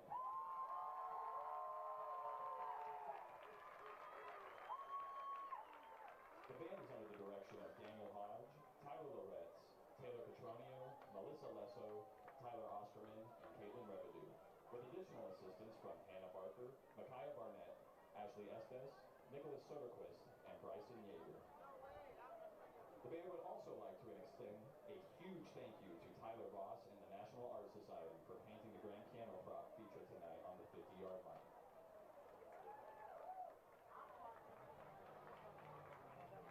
This year's competitive production is entitled Parrot, Parrot. The show transforms the field into a vivid birdcage bursting with color, motion, and design. At its heart, the program explores one of the parrot's most recognizable traits, mimicry.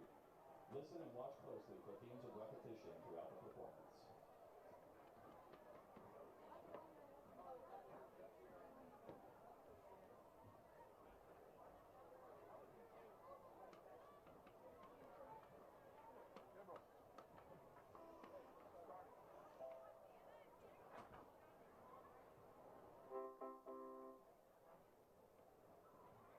Drum majors, Mia Radford, Kelsey Childers, and Brock Ellingson. Is your band ready?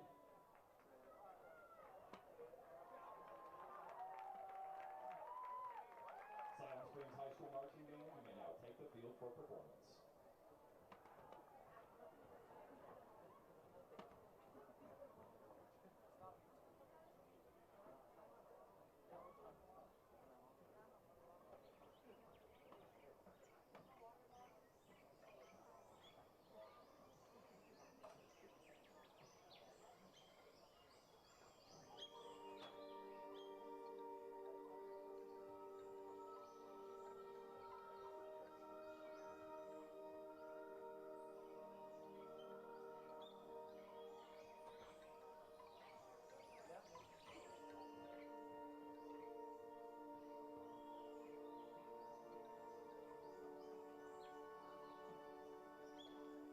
Of course, as you can see, there are a number of bird species that can talk.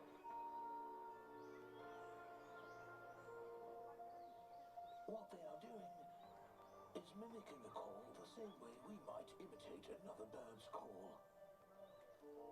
But the parrot's innate talent for mimicry is one of the most beautiful in the natural world. In the wild, they form strong bonds with their flocks. But in captivity, all their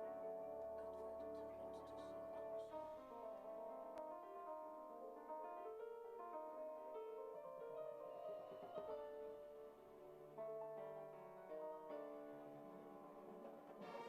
sing close.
Siloam Springs High School Marching Band. Again, we'd like to thank all of our marvelous administrators, boosters, parents, teachers, and community members for their wonderful support. Wish us luck as Parrot flies to the Bentonville Marching Invitational tomorrow. Let's give it up one more time for the marching band.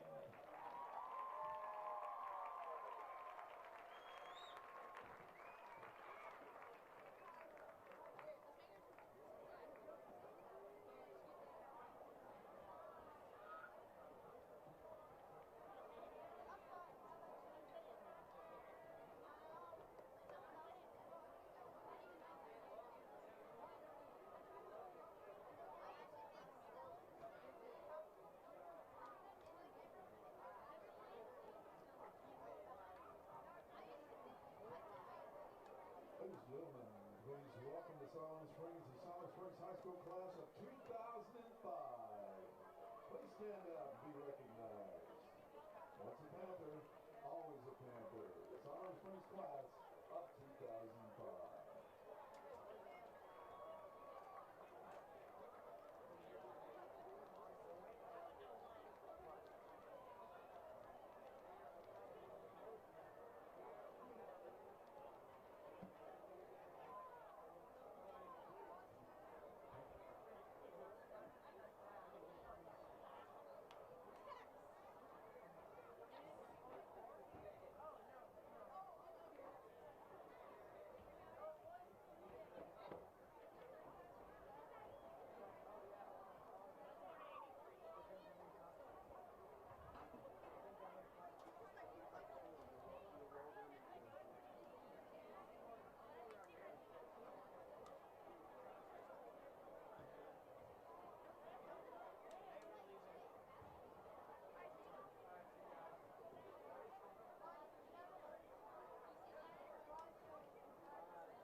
Your attention, please. Elizabeth Clark, your driver's license is still in the ticket booth at the northeast corner of the stadium.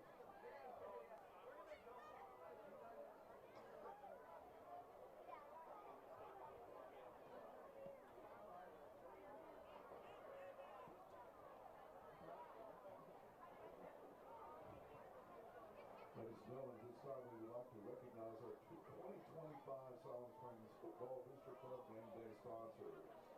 Our premier Friday night lights level sponsors, Storms Orthodontics, America's Car Mart. Our Friday night lights level sponsor, Centennial Bank. Our championship level sponsor, Web Wheel, the Jeremy Hart Group of Edward Jones, and Main Street, Siloam Springs.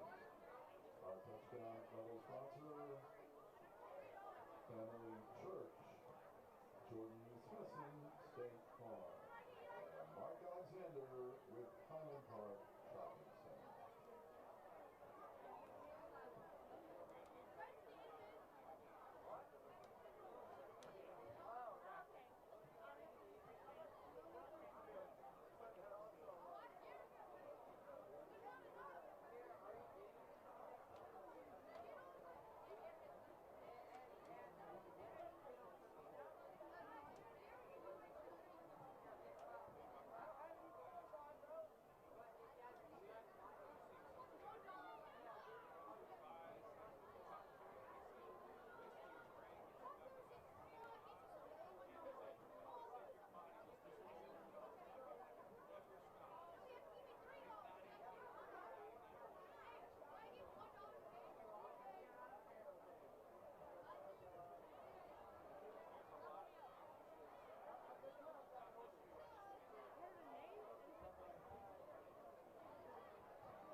All right, fellas. We open back up the second half here, down 17-0.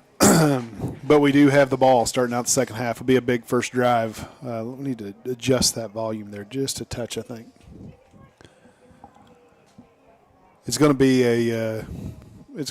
a situation here in the second half where we got to get in rhythm. I have no doubt. Preaching to the choir here on the football team as far as Coach Lockridge. He's got it down, and I guarantee you in the halftime locker room, my guess is they're probably staying calm. They just looked at the kids and said, hey, listen, we've shot ourselves in the foot here. We're down 17-0. It actually could be worse than this right now. We didn't do a lot on offense. Had one big play, got us out of a hole there in the first quarter. Outside of that, didn't get a lot done.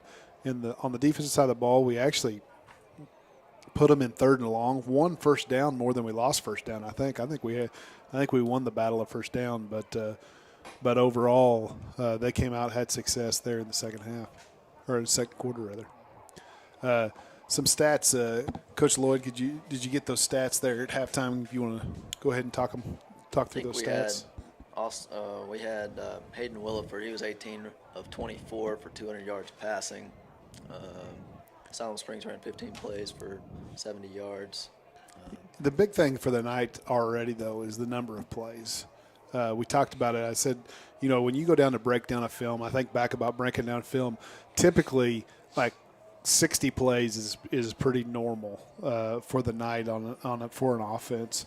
And so you're looking at a team in Van Buren that's already over 40 plays to our 15. So, you're looking at close to that 3-1 look, and it just wears the defense down. A lot of Van Buren's drives have been kind of just throwing underneath routes and having success as far as moving the chains and simple stuff, running crossers, running hots behind the pressure, doing a good job. But here we go. We're coming out on kickoff return here right out of the gate. Let's see what Van Buren does here. They got a good kicker as far as for field goals. Let's see what they do as far as the kickoff is concerned. I'm sure this kid's going to kick it deep would be my guess. Yeah, we got Jaden Coleman and Freddie Renderos back deep for the Panthers. I want to remind everybody, this Siloam Spring or this Van Buren team, they've been doing this all year, throwing the football all year. There's a reason why that kid's the number 1 receiver in the state as far as yardage is concerned thus far, and he's had a good night tonight as far as a big night tonight already. Derek Kelly, he'll tee it up for the pointers, and he's going to kick it deep. That's going to go into the end zone. That's 8 yards deep in the end zone. Yeah, I fully expected that. After watching the kid kick field goals, I expected him to kick it out the back of the end zone. That's what he did. That's a weapon, though, man. You talk about having a kid that can put it in the end zone, and you get to start the half out on the 20-yard line. You're going to kick it in that end zone every time. We start out deep on our end. Let's see what we can do here. Opening up, and looks like 12 personnel. Got 2 receivers and 2 tight ends. Got a bunch set down here on the bottom. Looks like we're in empty. Yeah, we've got Boaz Benson back there in the Wildcat to come out of the half. He's going to fake it to Titus Benson. Boaz up the middle, and he's tackled at the line of scrimmage. Good play there, but that backer stepping in the hole. Really, really good play. Good tackle. Yeah. Outsized, got to his legs. I mean, it was set up just like what you work on tackling drills, really the old Oklahoma drill where you got a ball carrier and a linebacker standing facing each other there, and the linebacker made the play. Good play by the Van Buren kid. I like the little shimmy shake by Boaz there. It didn't quite work, but it was nice. Boaz probably isn't as much shimmy as he's just power. Let's see what he does here on this Boaz play. going to power off the left side. Yes, sir. He's going to make it out to the 27. That's going to bring up 3rd and 3 for the Panthers. What do you think about this look coming out of the half with Boaz taking the snap in the Wildcat? I actually like it. They're going to take a little pressure off the young freshman quarterback here, try to get some positive downs here. And anytime that you get a running quarterback, we talked about it last week, when your quarterback runs the football, you're now playing 11 on 11 in the field. When the quarterback doesn't run the football, it's the opposite. Boaz going to keep it again. He goes over the first guy. It's going to be close. Up top, he's got it. Down low, he doesn't. Yeah. Let's see who gets the spot. Looks like the guy down the bottom is going to get the spot at that. We're going to be about a half yard short, I think. maybe even less than that. Yeah, it's right there. Bring up 4th and short, and there's no hesitation over here from the sideline. Yeah, I think you got to go for it. And here's the deal: is it's easy. You don't even need to bring out you don't need to measure it when you start on the 20-yard line. You know, when if the nose of the ball touches the 30, it's a first down. I'm gonna say we're gonna go quarterback sneak here. It'd be my bet, or maybe fullback dive. Let's see what we do. Got Titus Benson under center. He's going to take the snap. He's going to hand it to the half. That ball's out. Ball's on the ground. He's stuffed short. Panthers are going to turn it over on downs. I didn't see who it was, but really good penetration and met the back just a half count after he got the ball. Yeah, they fired. There's a linebacker firing through B gap there, and they met us 3 yards deep in the backfield. Big stop for the Pointers right there. Had some positive plays there on the drive there with Big Benson, Boaz Benson running the football. Had a negative play, obviously, there on 4th and inches. But Van Buren's going to have the ball here coming out. We've talked about it. Let's see what they do. Again, you're going to see it over and over again. Winning the battlefield position here. Van Buren, again, starting on the 25-yard line. Second time they've started on the 25-yard line tonight. A little different formation from the Pointers. They got 2 backs in the backfield. They're going to motion 1 out. Williford's going to take the snap. He's going to throw it to the back out of the outfield. That's number 10, Austin Riggs. He's going to reverse field. He's got a block. He's up the right side across the 10 to the 5. He dives for the end zone. He hits the pylon. They're going to mark it out at the 2-yard line. Our guys really pursued, and they set up a wall when he cut that back, and that's a tough play. I think we had one guy over there, and they were able to block him. Yeah, they reverse field there, and our pursuit had already happened as far as flipping the ball out, and basically just like a sweep play out there trying to get the ball to the perimeter, and the kid did a good job reversing field. 1st and 2, ball on the 2. Pointer's going to shift.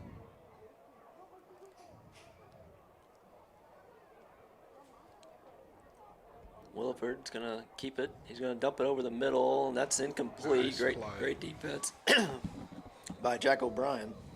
Jack, pretty big hit right there to knock it loose or at least finish the play off. Yeah, I think he did knock it loose. I think it's one of the few times I've seen the quarterback knock through. Is that the quarterback still, or they go to a wildcat look right there? Is that still Williford? I think it was. Okay, if it was still Williford, that's one of the first times I've seen all night long. Looks like they got a kid down right now. It's one of the first times I've seen all night long him not throw the ball in time, because that kid was open initially on the play. What do we have, a penalty there? Yeah, they put the ball in the 7. I didn't see what the call was, though, Coach. Had to be some sort of procedure call. It's still first down.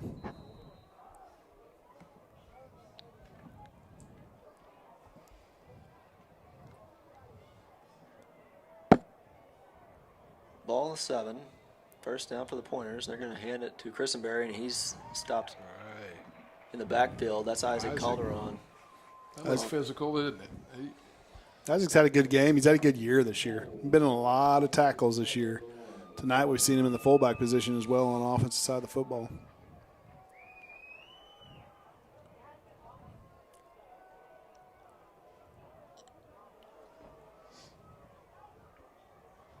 Panthers are going to go in an empty set. Sorry, Pointers. Williford takes a snap, looks to his left. He's going to keep it himself.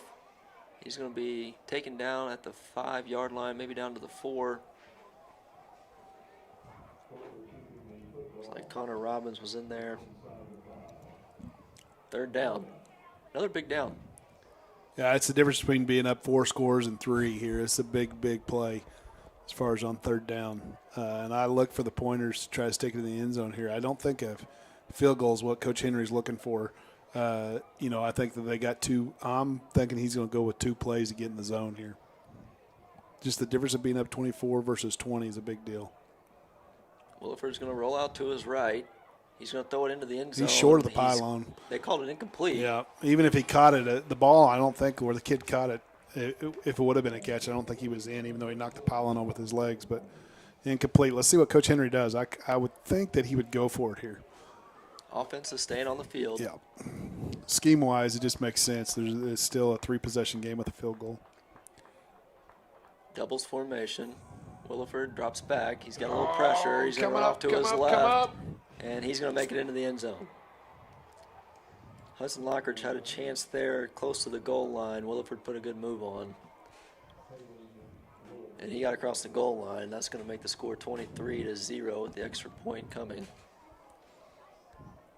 Coach, while we're waiting, Coach Lloyd, if you could talk a little bit about your counterpart from a standpoint of being in baseball. Obviously, you got the softball coach, Coach Ruggieri. She also coaches tennis for us. So if you could talk a little bit about our tennis team and the success that they've had so far this year. Yeah, they just had their conference meeting, and Eli Mann and Bennett Nostvik, they finished the regular conference season 14-0.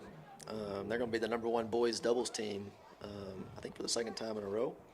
Boys doubles, Preston Dawes and Leo Hernandez, they finished the conference season 13-1. I think they're the 3 seed going into the conference tournament. For the girls, we got homecoming queen Emma Fiddler and homecoming maid Madeline Farr. They finished the conference season 11-3. Their conference tournament is going to start on Monday in Russellville. I want everybody to hear that. 14-0. What was the second group there? 13-1. 13-1, and then the girls are 11-3. Yep. It's just a lot of winning going on. It doesn't matter, what sport we're talking about. You're seeing success. Like tennis is an example of that. Coach Ruggieri taking over that program. This is her first year in tennis, doing a good job as far as the kids there really stepping up and competing. And some kids that, the thing about tennis that a lot of those kids have been playing tennis all their life since they've been little kids. You don't just pick up a tennis racket and get good at it. So I'm sure that they've had a lot of coaching growing up, and they're out here competing and representing as Panthers. So it's pretty impressive what they've done. Derek Kelly, he's going to kick it into the end zone again. And it's really neat to see the facilities over there. The tennis courts are beautiful. If you haven't got out there, man, you need to get out there and look. And I love the color that pops. That maroon and gray, and it's a tremendous facility with the baseball, softball, tennis, and great to see that impacting the season with tennis this year. Coach Stewart, I love what I get to do here as the HR director, but I will say this. There's days I miss ball, coach for a long time, and so sometimes I find myself moving over to that window over there in central office, looking out and watching practice from that window just every once in a while, getting to see our athletes compete, and it's our kids are out here working hard. Yep. That's a good play on first Speaking down. of working hard. Mason Short on the carry. I think he carried three of the pointers with him, about 6 yards right there at the end. I'd like to get Short going here. It'd be nice in the second half to see him moving the rock, get some positive things going. It's a big first down. Place the ball at the 30. Benson is going to hand it to Short again off the right side. He's up the middle, and he's running really hard. He got down there to the 39, 38-yard line. Gain of 10 and a gain of 8. Back-to-back carries for Mason Short.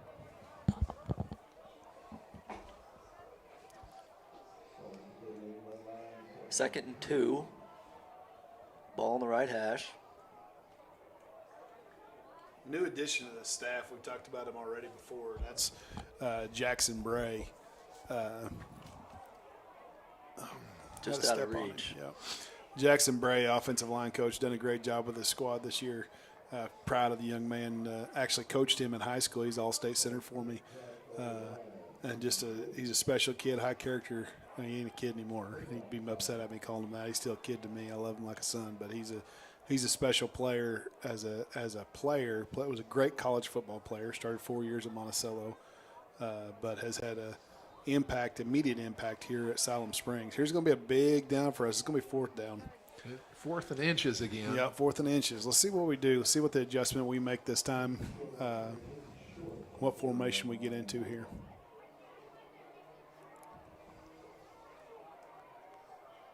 We're living in the pistol this time.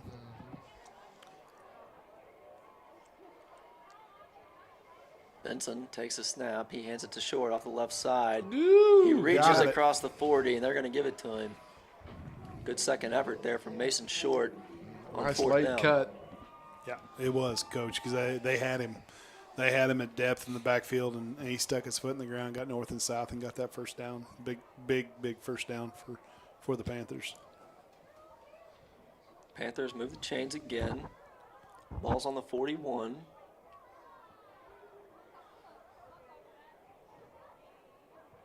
Benson's gonna hand it to Short off the right side. He falls forward. We got a flag thrown from the white hat in the backfield. We got a holding call.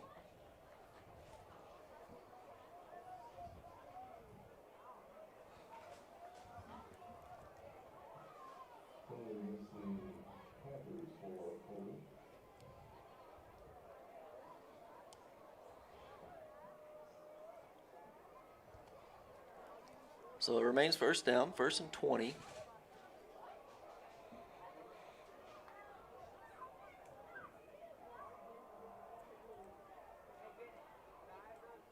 Benson checking with his line. He takes the snap. One counter play. Mason Short off the left side. Makes a man miss. He got it to the 33. It's going to bring up 2nd and 17.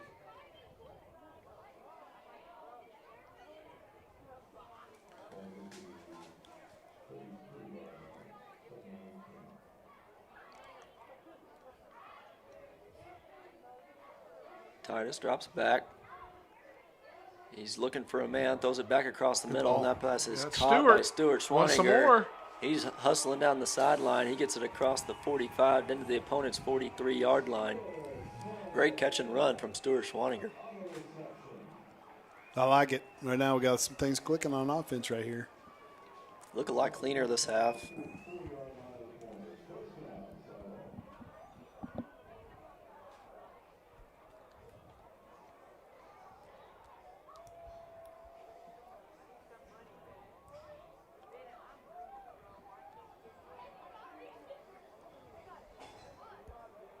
Same formation, 1st and 10, ball on the 44. Titus is going to play action. He's dropping back, steps up into the pocket. He's going to keep himself across the 40, down to the 35, down to the 33-yard line.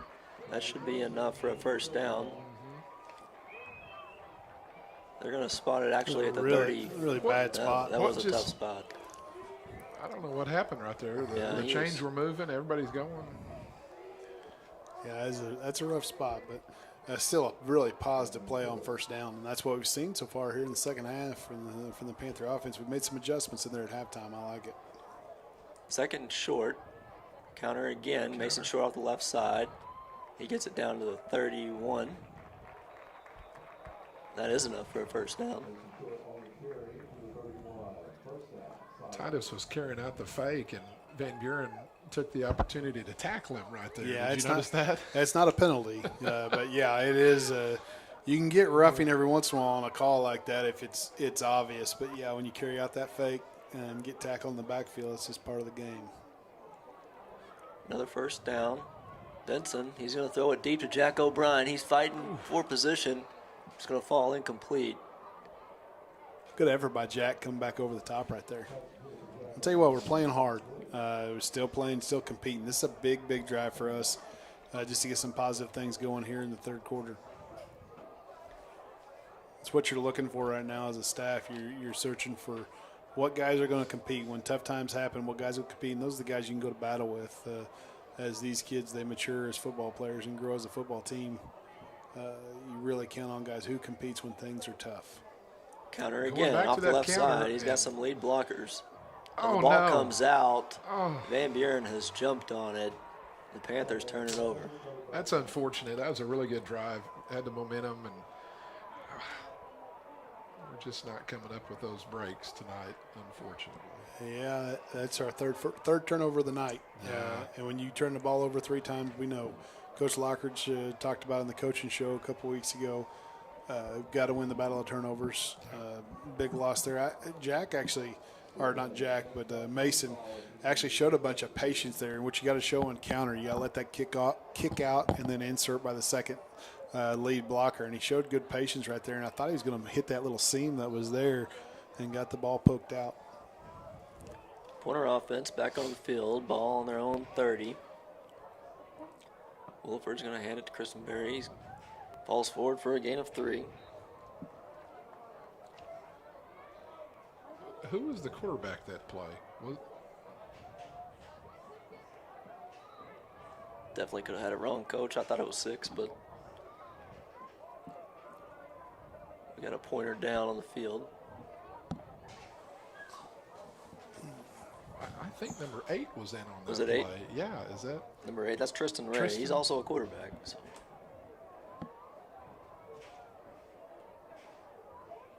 I hope for the pointer kid here. It looks like he's in some pain. I'm hoping that's a cramp. It's a warm night tonight, but I don't know the way they're. See what they do here. He's wanting to get up, so.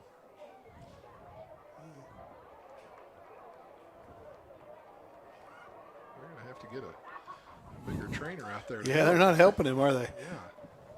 That's Jensen Hill. Big tight He's end. walking under his own power. Yeah,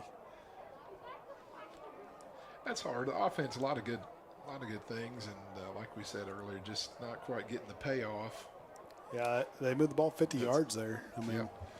double their output in the first half on that one drive, but it looked like, and even in the first possession there, I know there was a 3-and-out or actually a 4-and-out turnover on downs. It's still we had success running the football. We're going to the counter, as Coach Lloyd said, turn to the counter this half.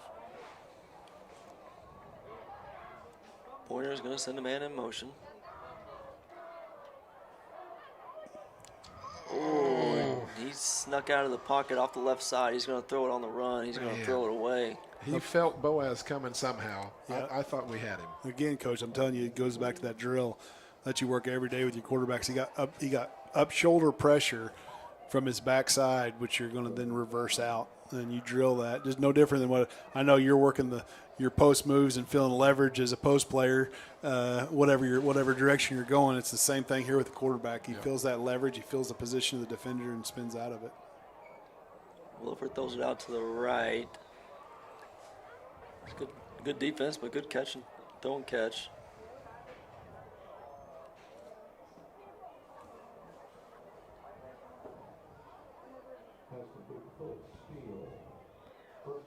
Philip Steele on the reception. Panthers have done a good job kind of slowing down Austin Riggs tonight, the leading receiver in the league, in the state, I should say. But Williford finding other guys to throw the ball around to as he sends a man in motion. Drops back. That pass is dropped. That's the one we're looking for. Yeah. Little tip drill action Little there. PF, wasn't it? There wasn't anybody there to receive the tip. Yeah, sometimes that goes pick 6 the other way. That's exactly. I agree with you, Coach Stewart. That could have been a gift for us right there.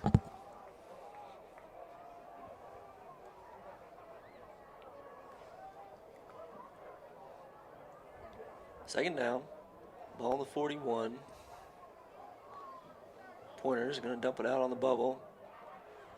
Kind of makes a man miss. Makes a couple tacklers miss. He makes it up to the 49-yard line. That'll be a gain of 8. It'll bring up 3rd and 2 here close to midfield.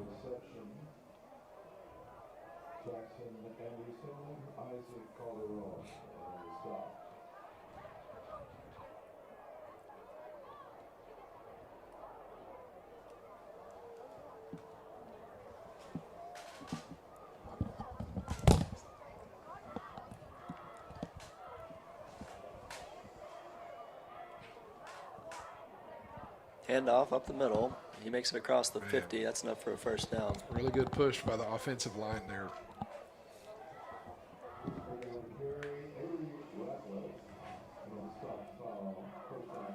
Yeah, it looks like they got Tristan Ray in the game. Yeah. That's what it looks like to me, that quarterback right now.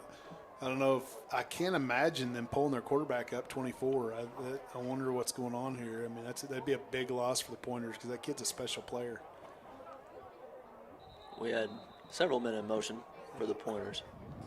Yeah, that's procedure. Yeah, that's number 8. Now the ball's at midfield, I can kind of see the 8s and the 6s. I agree. But you were right, Coach Stewart. You told me earlier. Yeah, Coach Stewart called it right out of the gate. And the kid's not. I'm sure that he's a competitor, but Who's coming in the game Well, now Now six he's comes six. in the field. Yeah. 6, yeah. Got just a little bit different swagger about him. So Williford back into the game. They're giving an 8, 6 is a, or excuse me, 8 is a senior as well. They're giving the kid some snaps. The quarterback, it looks like. Here we go. Williford A lot of dropping back, pressure. great pressure. Man, Great just pocket can't. presence. Snips through it. He makes it back to the line of scrimmage. Be second down, and they're going to give him a yard, I guess. 2nd and 14. I thought we had him dead to rights there. Yeah, I agree. He finds an escape route. Everybody talks about this receiver. This quarterback's probably the best football player I think that we've seen this year, in my opinion. Just overall, what he does for his team. He takes the snap. Oh, my. allows a Isaac, screen. what a move. He throws it out to the halfback. That's Kirstenberry on the reception. He makes it out to the 45 for a gain of 3. Brings up 3rd and long again. You're right, Coach. He ripped inside there. He did. He split them, and he needed a half count longer, didn't he? He came in. I'm glad the kid was able to get back up. Not that obviously we're focused on the Panthers here, but come in low. Kid did hop back up. A good hit by our defensive lineman. There we go. He rushed out of the pocket. He's going to throw it deep. Nobody home. Against his body that time. Yep. Finally came to the left, like you've been saying, Coach. Had 2 receivers in the same area and overshot them. Big stop right there. It was a big stop, really, and against their varsity team here. They don't got subs in. This third quarter has played out a little different than the first half did. We need to continue what we did there on that last drive and get some things going here. Let's see what we do here. Look on at the this third formation. possession. Yeah, they're in their big punt, but see if they rugby out to the right here. Nope, that's blockable. Oh, man. Almost got home. That's an interesting scheme right there. Ball's going to trickle down into the end zone. So they rugbyed with their big. I think that was I think that was an error by their punter there. Their protection moved right on the rugby, and usually you see that when you see a split out protection that way. That usually means they're going to go right with their protection, and they didn't. The punter stood still, and he had a shot to block that thing. Coach Hahn's down here coaching his kid up, and he's talking about when you block a punt, you don't run at the punter, you run to the point, and you work on it all week long. Whatever that kid, if he's a 1-stepper or a 2-stepper, whatever he is, or excuse me, a 1-stepper or a 3-stepper, you're gonna block the punt at the point, and whatever the depth of that is, and he just kind of overshot the point. So 2 seconds to go here in the third quarter. This will be the last play. Panthers come back on offense. Ball on the 20-yard line.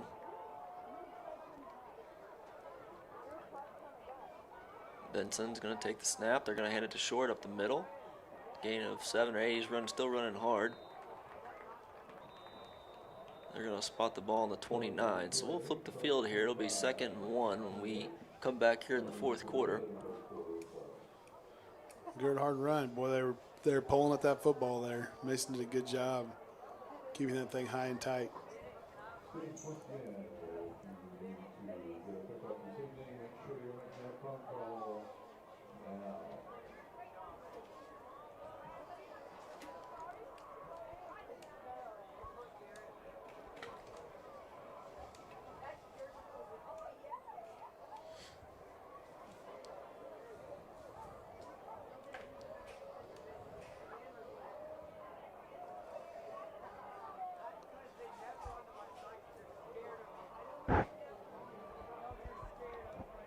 We're having a break here. Obviously following football season, we've got basketball season coming up. We're obviously still focused on football season, but it's one of the things I want to take advantage of, having you guys up here. Talk a little bit about, Coach Stewart, talk about our men's basketball team and what we're looking at moving forward this season. We have a large senior class that has got a lot of experience and putting the work in. The guys that are in the gym right now are just, we talk about getting that 1% better every day, and we've seen that, and we've been really excited about the energy and the effort. We talk about the energy and the effort and the attitude. we're also excited about getting these footballers in. And the energy and the excitement in the gym has a natural lift. Mason, what a run right here. Showing some really good athleticism. Man, he is. That is a well of a Tiptoeing. play. Starting out with the stiff arm. Yep. Still competing, guys. Still competing, and that's what you got to do. That's how you turn the corner in the program is when things are tough, doesn't look good. It's not fun to be down 24-0, and kids out there still gutting it out and competing. Yep. Mason Short, big run right there. Great blocking by the offensive line. Tiptoed the sideline for about an additional, 12, 15 yards? Yeah, it was a great athletic play. Coach Stewart, let's get, after this little drive here, let's get back to, the next break, talking about the basketball team. Benson keeps it himself off the left side. He's down to the 12.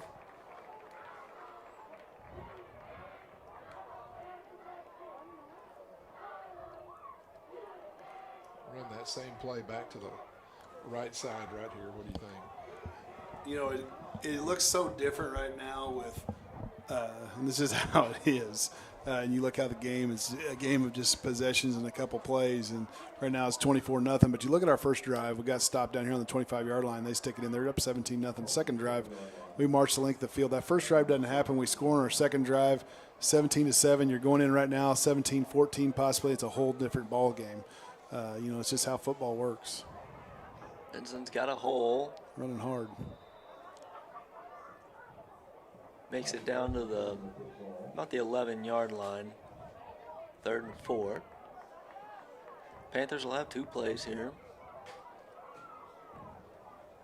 They're really leaning on Cisco and Satulovic on that left side. Guys are blocking hard and running hard. Yeah, we flipped the line to the right now. Statolovich and Cisco's up top now. In a 12 personnel look, the 2 tight ends, 1 back. Short's going to take it off the right side. Van Buren read that pretty well.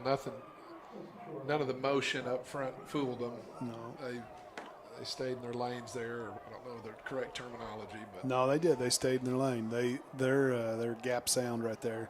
But we were running what's called duo right there, which is just a combo scheme up to the next level, and their kids did a good job fitting and being gap sound. That's 4th down for the Panthers. Titus Benson's going to go under center. Isaac Calderon back in at fullback. Benson's going to take the snap. He's going to fake it. He's going to roll out to his right. Run. Needs to make one man miss. He's going to chunk it up to the end zone, and it's going to fall incomplete. I fooled everybody. Fooled me for a second. And it was good play action. I think he had his tight end. I think Stu was streaking out that backside and might have had a step on him, laid it out there. But he and had a little bit of time, too. He fooled the defense. A great play action. Good action in the backfield. Again, didn't quite finish the drive, but still competing hard. Let's get a stop here on defense. Continue to seek positive things in this football game.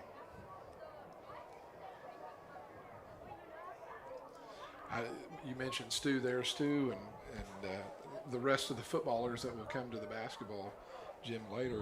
Size-wise, we're really fortunate. It's one of our bigger teams, and basketball, one of those sports where size helps. Yeah, no doubt about it. More length than we've had to go along with the athleticism, and then Coach Holtz does a great job for us in the weight room. Kids are getting stronger, and those are all things that we're excited to be able to have in our tool belt. Coach Stewart, I hadn't had an opportunity to. This is going to be tough. Running with him. We got an angle on him. Yeah. One of the things I will say, I've watched you from afar, being at different places, and watched your programs and compete. And one thing you can always say, you've had some great ball clubs here at Siloam Springs and done a great job as the boys basketball coach. Your kids always are. You do a good job in the weight room, and your kids always look different usually than your opponent as far as what I've seen, and they have a sense of toughness. And as I've got to know you, the thing that I can tell rub off on your kids is that we're blessed and fortunate to have you here at Siloam Springs, because not only are you a good basketball coach, but you're a high character man and the kind of man we want raising our young men here at Siloam and making a difference. Same goes with the guy next to me and Coach Lloyd, what he's going to do with this baseball program. We have a lot of high character people here at Siloam Springs, and good things are on the horizon. Good things have already been here with the men's basketball program for quite some time in your program, but just see a lot of positive things. But it starts with the men and women that we have leading our programs. Just do a phenomenal job in our athletic program.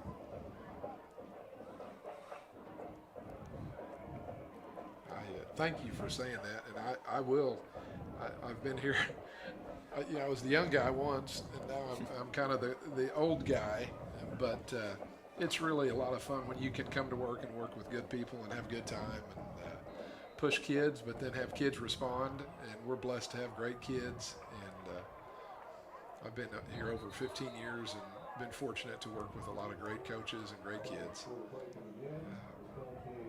I'm going to tell a cool story here while we're sitting here waiting on this penalty, but I ran into a guy that didn't know me, just saw me in a Siloam Springs shirt, and he walked up to me and he said, "Hey," and he was probably mid-30s, and he walked up to me, and it tells me that you're getting a little old, Coach, for this story, but young guy. He walked up to me and said, hey, do you know Tim Stewart? I said, yeah, I work with Coach Stewart. And he said, I want to tell you right now, that man made a difference in my life. I wouldn't be who I am if it wasn't for him.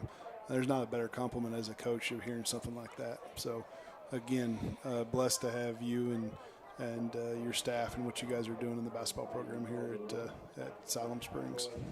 I appreciate you saying that. It makes it all worth it. Kids are still fighting hard right here. Like you said, they're gang tackling still, and boy, it'd be neat if we could get one of those fumbles or pick sixes. We need one right now. There it is. Guess what? Yep. Then that was a called play, but the kid's not near as good moving to his left right there. Yep. That was Tristan Ray. Yeah, Here he's comes a different back in. Is that Ray back in? That wasn't six. Yep. I'm counting on. I'm gonna tell you all. Like for me, it's just haze out there. I see white and I see maroon. Yeah. It's 3rd and 8. Williford back in at quarterback. Trips left. Williford's going to drop back. He's going to throw a screen. It's batted down. Oh. That was a great play by Isaac. Calderon. Man, Isaac's had a really good game. He's everywhere tonight. That guy's leaving it on the field. And, he does every week, Coach. Kid plays the high motor. Fun to watch. I like how he competes. They had it set up right there. You saw that pass set by their offensive line. Man, they were out the gate, and we had the rush. It's a big play by Calderon right there because they had it set up for the blocking. 4th down. Williford takes the pass. He dumps it across the middle. That's Philip Steele. He makes it across the 20. He makes a man miss, and that's a score. got sealed on the outside there, and he had the speed to make it count. Angles weren't enough, and that one wide out did a good job. Yeah, he did. He continued to block out there. We lost leverage on the outside with the corner, but, there we go. Closing out the fourth quarter, midway through, we have another shot in the offense. The last two drives have moved the football. I'd like to get off this goose egg, though, and get on the board here, down 30-0. Big opportunity for the Panthers as far as just to get some positive things going. We'll go through just a gauntlet of a stretch coming up the next 3 games. With Greenwood next week, and then Mountain Home, and then Shiloh Christian. 3 of the better teams, truthfully, in the state of Arkansas. Right now, a lot of teams are predicting that Greenwood and Shiloh will be in the state championship in Class 6A. Interesting, though, things are setting up in our conference. We're losing 2 of the best teams in the state that are in our conference. They're gonna move out. Shiloh Christian, being a private school with the point system in the state, will bump them up to 7A. They'll be jumping up there with the likes of Bentonville and Rogers and Fayetteville, as well as some other private schools in the state like Pulaski Academy and Little Rock Christian that had to do the same. And then you got Greenwood that's actually going down. They're leaving 6A ball and they're going down to 5A, which will be an interesting move because there's a big difference between just the boys up front in 5A and 6A. I would think that Greenwood would have their way in 5A. They really have obviously done quite well in 6A too. I mean, if you go down there to Bulldog Stadium down there in Greenwood and you see what all the banners that are hanging up there since Jerry Cecil is the athletic director at Greenwood. I coached with his son, Jared Cecil, now defensive coordinator at Bentonville. And Jerry kind of started that dynasty by hiring, it started really with Rick Rachel and then moved from Rick Rachel to Ronnie Peacock. And then, obviously from Ronnie Peacock, they moved on and had a bunch of success with a guy from Broken Arrow, Oklahoma. It's going to come to me in just 1 second, but his name's slipping me right now. Jones. Rick Jones. Thank Yes. you, Coach. Another Yes. Oklahoma guy. I don't want to give I've all heard the of that Oklahoma guy. guys get credit, but Rick Jones pretty Yes. special. He's up at the Missouri Tigers now, coaching with Eli Drinkowitz. But Yeah. they've done some great things at Greenwood over the years of just creating a dynasty. Yeah, it's going to be unusual to not have Greenwood, and that's a football classification. The other sports will stay in our conference. Yes. Titus doing a good job being shifty right there. Yeah, Bad snap, Coach? I didn't see that. It was on the ground again. Was it? Yeah. Okay. Yeah. Yeah, it's going to be unusual. Once you've had these teams in the cycle for so long, you lose a couple, and The whole facelift of the conference. it isn't is. I'd rather, in basketball, some of those trips, we're looking for some changes just to cut down on the travel a little bit, but pretty good job by the quarterback on the hold right there, making that defender freeze a little bit. Yep. Yeah, carrying out his mesh. Yeah, Coach, I agree. There really is no good travel for Siloam Springs. It's kind of a unique situation with multiple 6A schools in the state. You see it across the state, really, outside of Little Rock. A lot of teams, there's just not a lot of 6A schools that are close together. Mountain Home's out there on their island. Lake Hamilton's on their own island. Obviously, we saw that last week. In a way, we're on ours. We still got, Van Buren probably being the closest game to us in 6A, I would say. Is that right? Farmington, luckily, has joined, and they joined the basketball conference. In basketball, yes, and man, football. It's hard to believe that you go to Lake Hamilton. Yeah, but it is what it is. There's no escaping it, and 4.5 hour trip.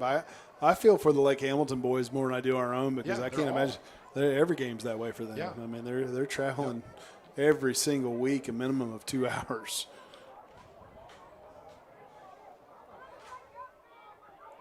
It's Mason Short. He's going to Nice turn kick. it over. Yeah. I think he called a fair catch. He did. Yep. We do have a flag down. Yeah, you're going to get a holding call.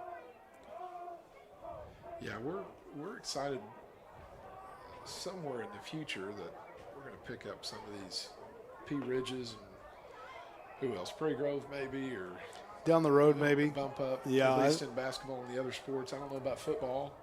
Yeah, I think that you're seeing some of these schools grow. I mean, schools as they grow are going to keep moving up in classification. A school like Farmington that at one time was a 3A school, moved up into 4A, then on up into 5A, and just continue to grow. Basically, there's no difference between Farmington and Fayetteville. It's just one connected city. You see that across Northwest Arkansas right now. Siloam Springs still kind of separated, but still obviously a decent-sized high school with 1,400 students.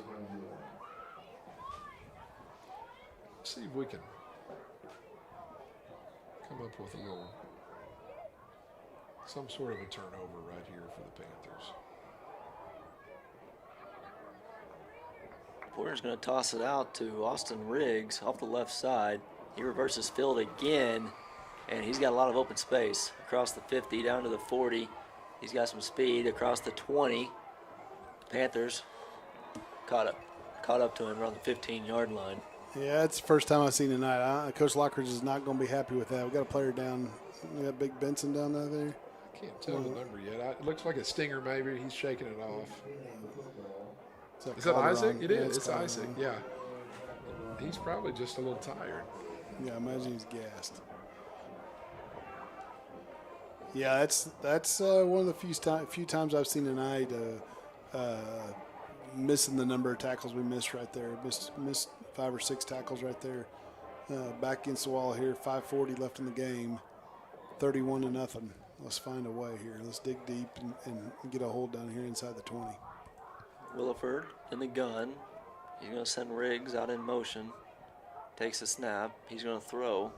He's looking. Flushed out of the pocket to the left side. He's going to keep it himself. Across the 10, down to the slides down to the 8. Good no call by the official right there. That was a late slide. Didn't have a choice but to make that play. Tristan Ray coming in at quarterback.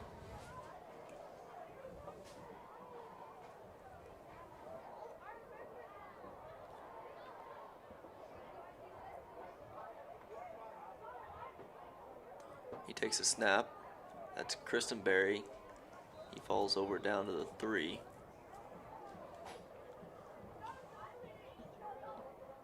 That is enough for a first down. So it'll be first and goal from the 3-yard line. Hands it to Kristen Berry again up the middle. He's in the end zone. Good push. Obviously not what we wanted to see. We've got to be a realist here. That clock's going to start now with that score. It will be, let's see, that'll bounce it, up to 30. Was it 30-0 or 31? Oh, is it 31-0 now? No, I think that clock that'll push us up to 37. This will be 38 with a running clock after this play. Oh, they didn't give him a touchdown. They didn't give him a touchdown. That's what it was. Yeah. I thought he was in that previous play. Yeah, it was kind of confusing. The clock was still rolling. We assumed he got in, but that will start the running clock right there at 37-0.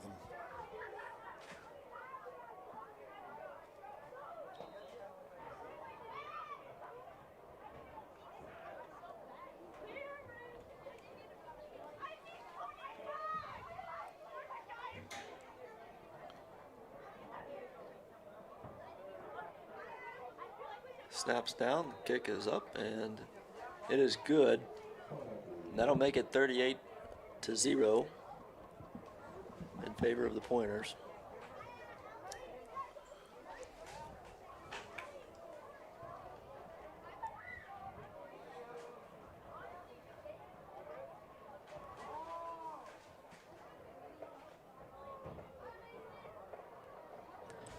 Well, it's a tough night for the Panthers. Really, it doesn't feel like the score is indicative of the game. I mean, the Panthers have played hard. We just a lot of breaks didn't go our way. Van Buren converted on a lot of third downs. Panthers turned the ball over at the end of a lot of drives, and that's where we're at tonight. Yeah, you lose the turnover battle 3-0, and you give up big plays on third down. Don't get off the field on third down. In the end, you're going to have some rough nights, and that's what's happened to us tonight. There's no secret to that. That's not us talking poorly on the program right now. Right now, you can see, again, got into some third situations, so you know that you got kids that are competing. We're putting kids in position to be successful. You just got to finish.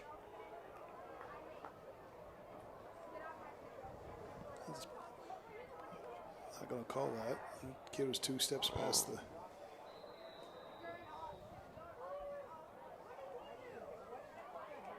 Another touchback for Van Buren. This game's going to be over fast now. This probably will be the last possession of the game with the running clock, 4 minutes left.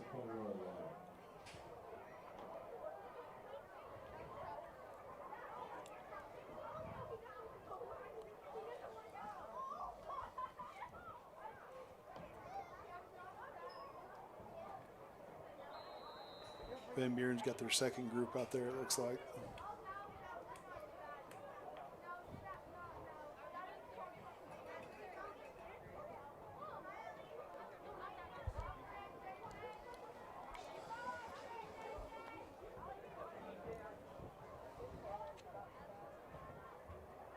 Ball on the 20. Benson's going to take the snap. He's going to hand it to Short up the middle, out to the 30-yard line.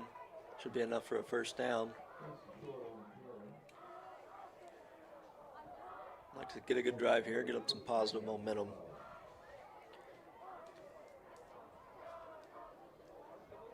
I like looking down there. Student section still here, still having fun, cheering for the kids. Good student section shows up to football every Friday night. Saw some confetti just fly up a little bit ago, having fun in the student section. 1st and 10. Benson hands it to Short off the left side. He's going to be tackled at the 39.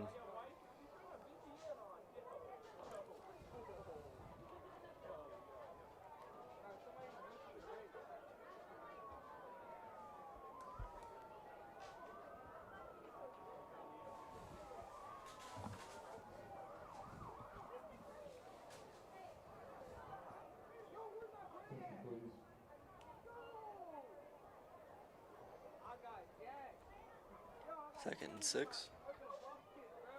Titus hands it to Short on the counter off the right side. Let the play develop in front of him, and he's wrapped up right at the 38.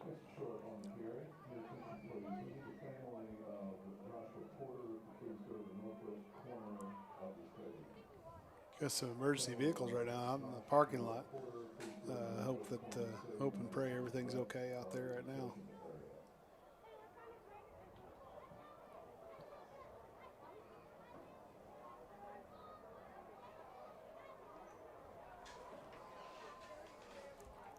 Third down, 2 minutes to go in the game. Titus is going to hand it to Short again. He's off the left side. He makes it across the 40. That will be a first down for the Panthers.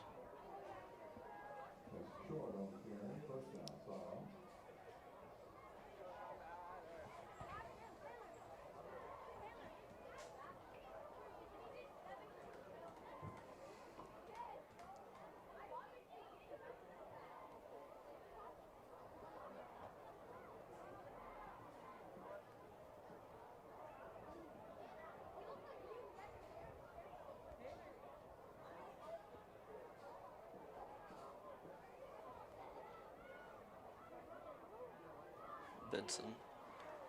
He's tackled for a loss. Looks like a busted play. Panthers will snap the ball one more time.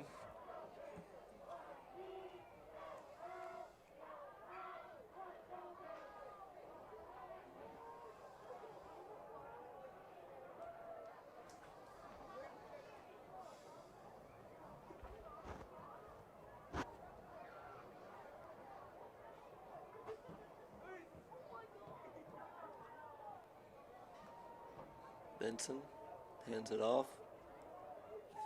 That was number 10, Jaden Coleman on the carry.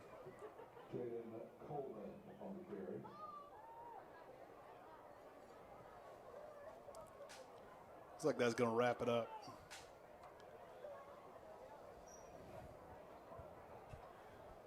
Well, again, not how we wanted it to end, not the game we were hoping for tonight.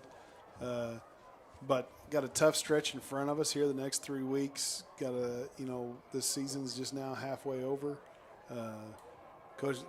We know that Coach Lockridge, we trust Coach Lockridge's direction of the program. These next 3 weeks can be tough. We're going to have to buckle down, play good football, compete. By no means do you go into it with the mindset of defeated before you start. You go into it and look at it as a great opportunity. We're going to go down and play Greenwood next week. Likely be the #1 team in the state of Arkansas. And I don't know about you guys, but when you get that chance to play that #1 team, and I'd like to hear it from both of you right now, just real quick before we close up. I think you got to have your kids believe that's an opportunity to play the #1 team, not that we have to play the #1 team. I think it's exciting. I mean, the whole week of practice, you look forward to it. You know what you're going to go up against, and it's a challenge. Kids will see it as a challenge. Coaches will see it as a challenge, and they'll prepare well. That doesn't make it easy, but I think they're going to look forward to it. They're going to have a good week of practice, and we're going to get some things fixed. Yeah, a lot of times going into those games, the aspect of where it doesn't have to be pressurized, you can do your work, be excited about the game. You're not under pressure. Go make big plays and kind of take that underdog role and make it work. Yeah, I agree. Go compete, I think, is the... And compete, and then, you do those things and you get the payoff, and sometimes that pressure late in the game with a team that's supposed to be like Greenwood is really good, and you never know what can happen. No, that's right. Well, that wraps it up for tonight.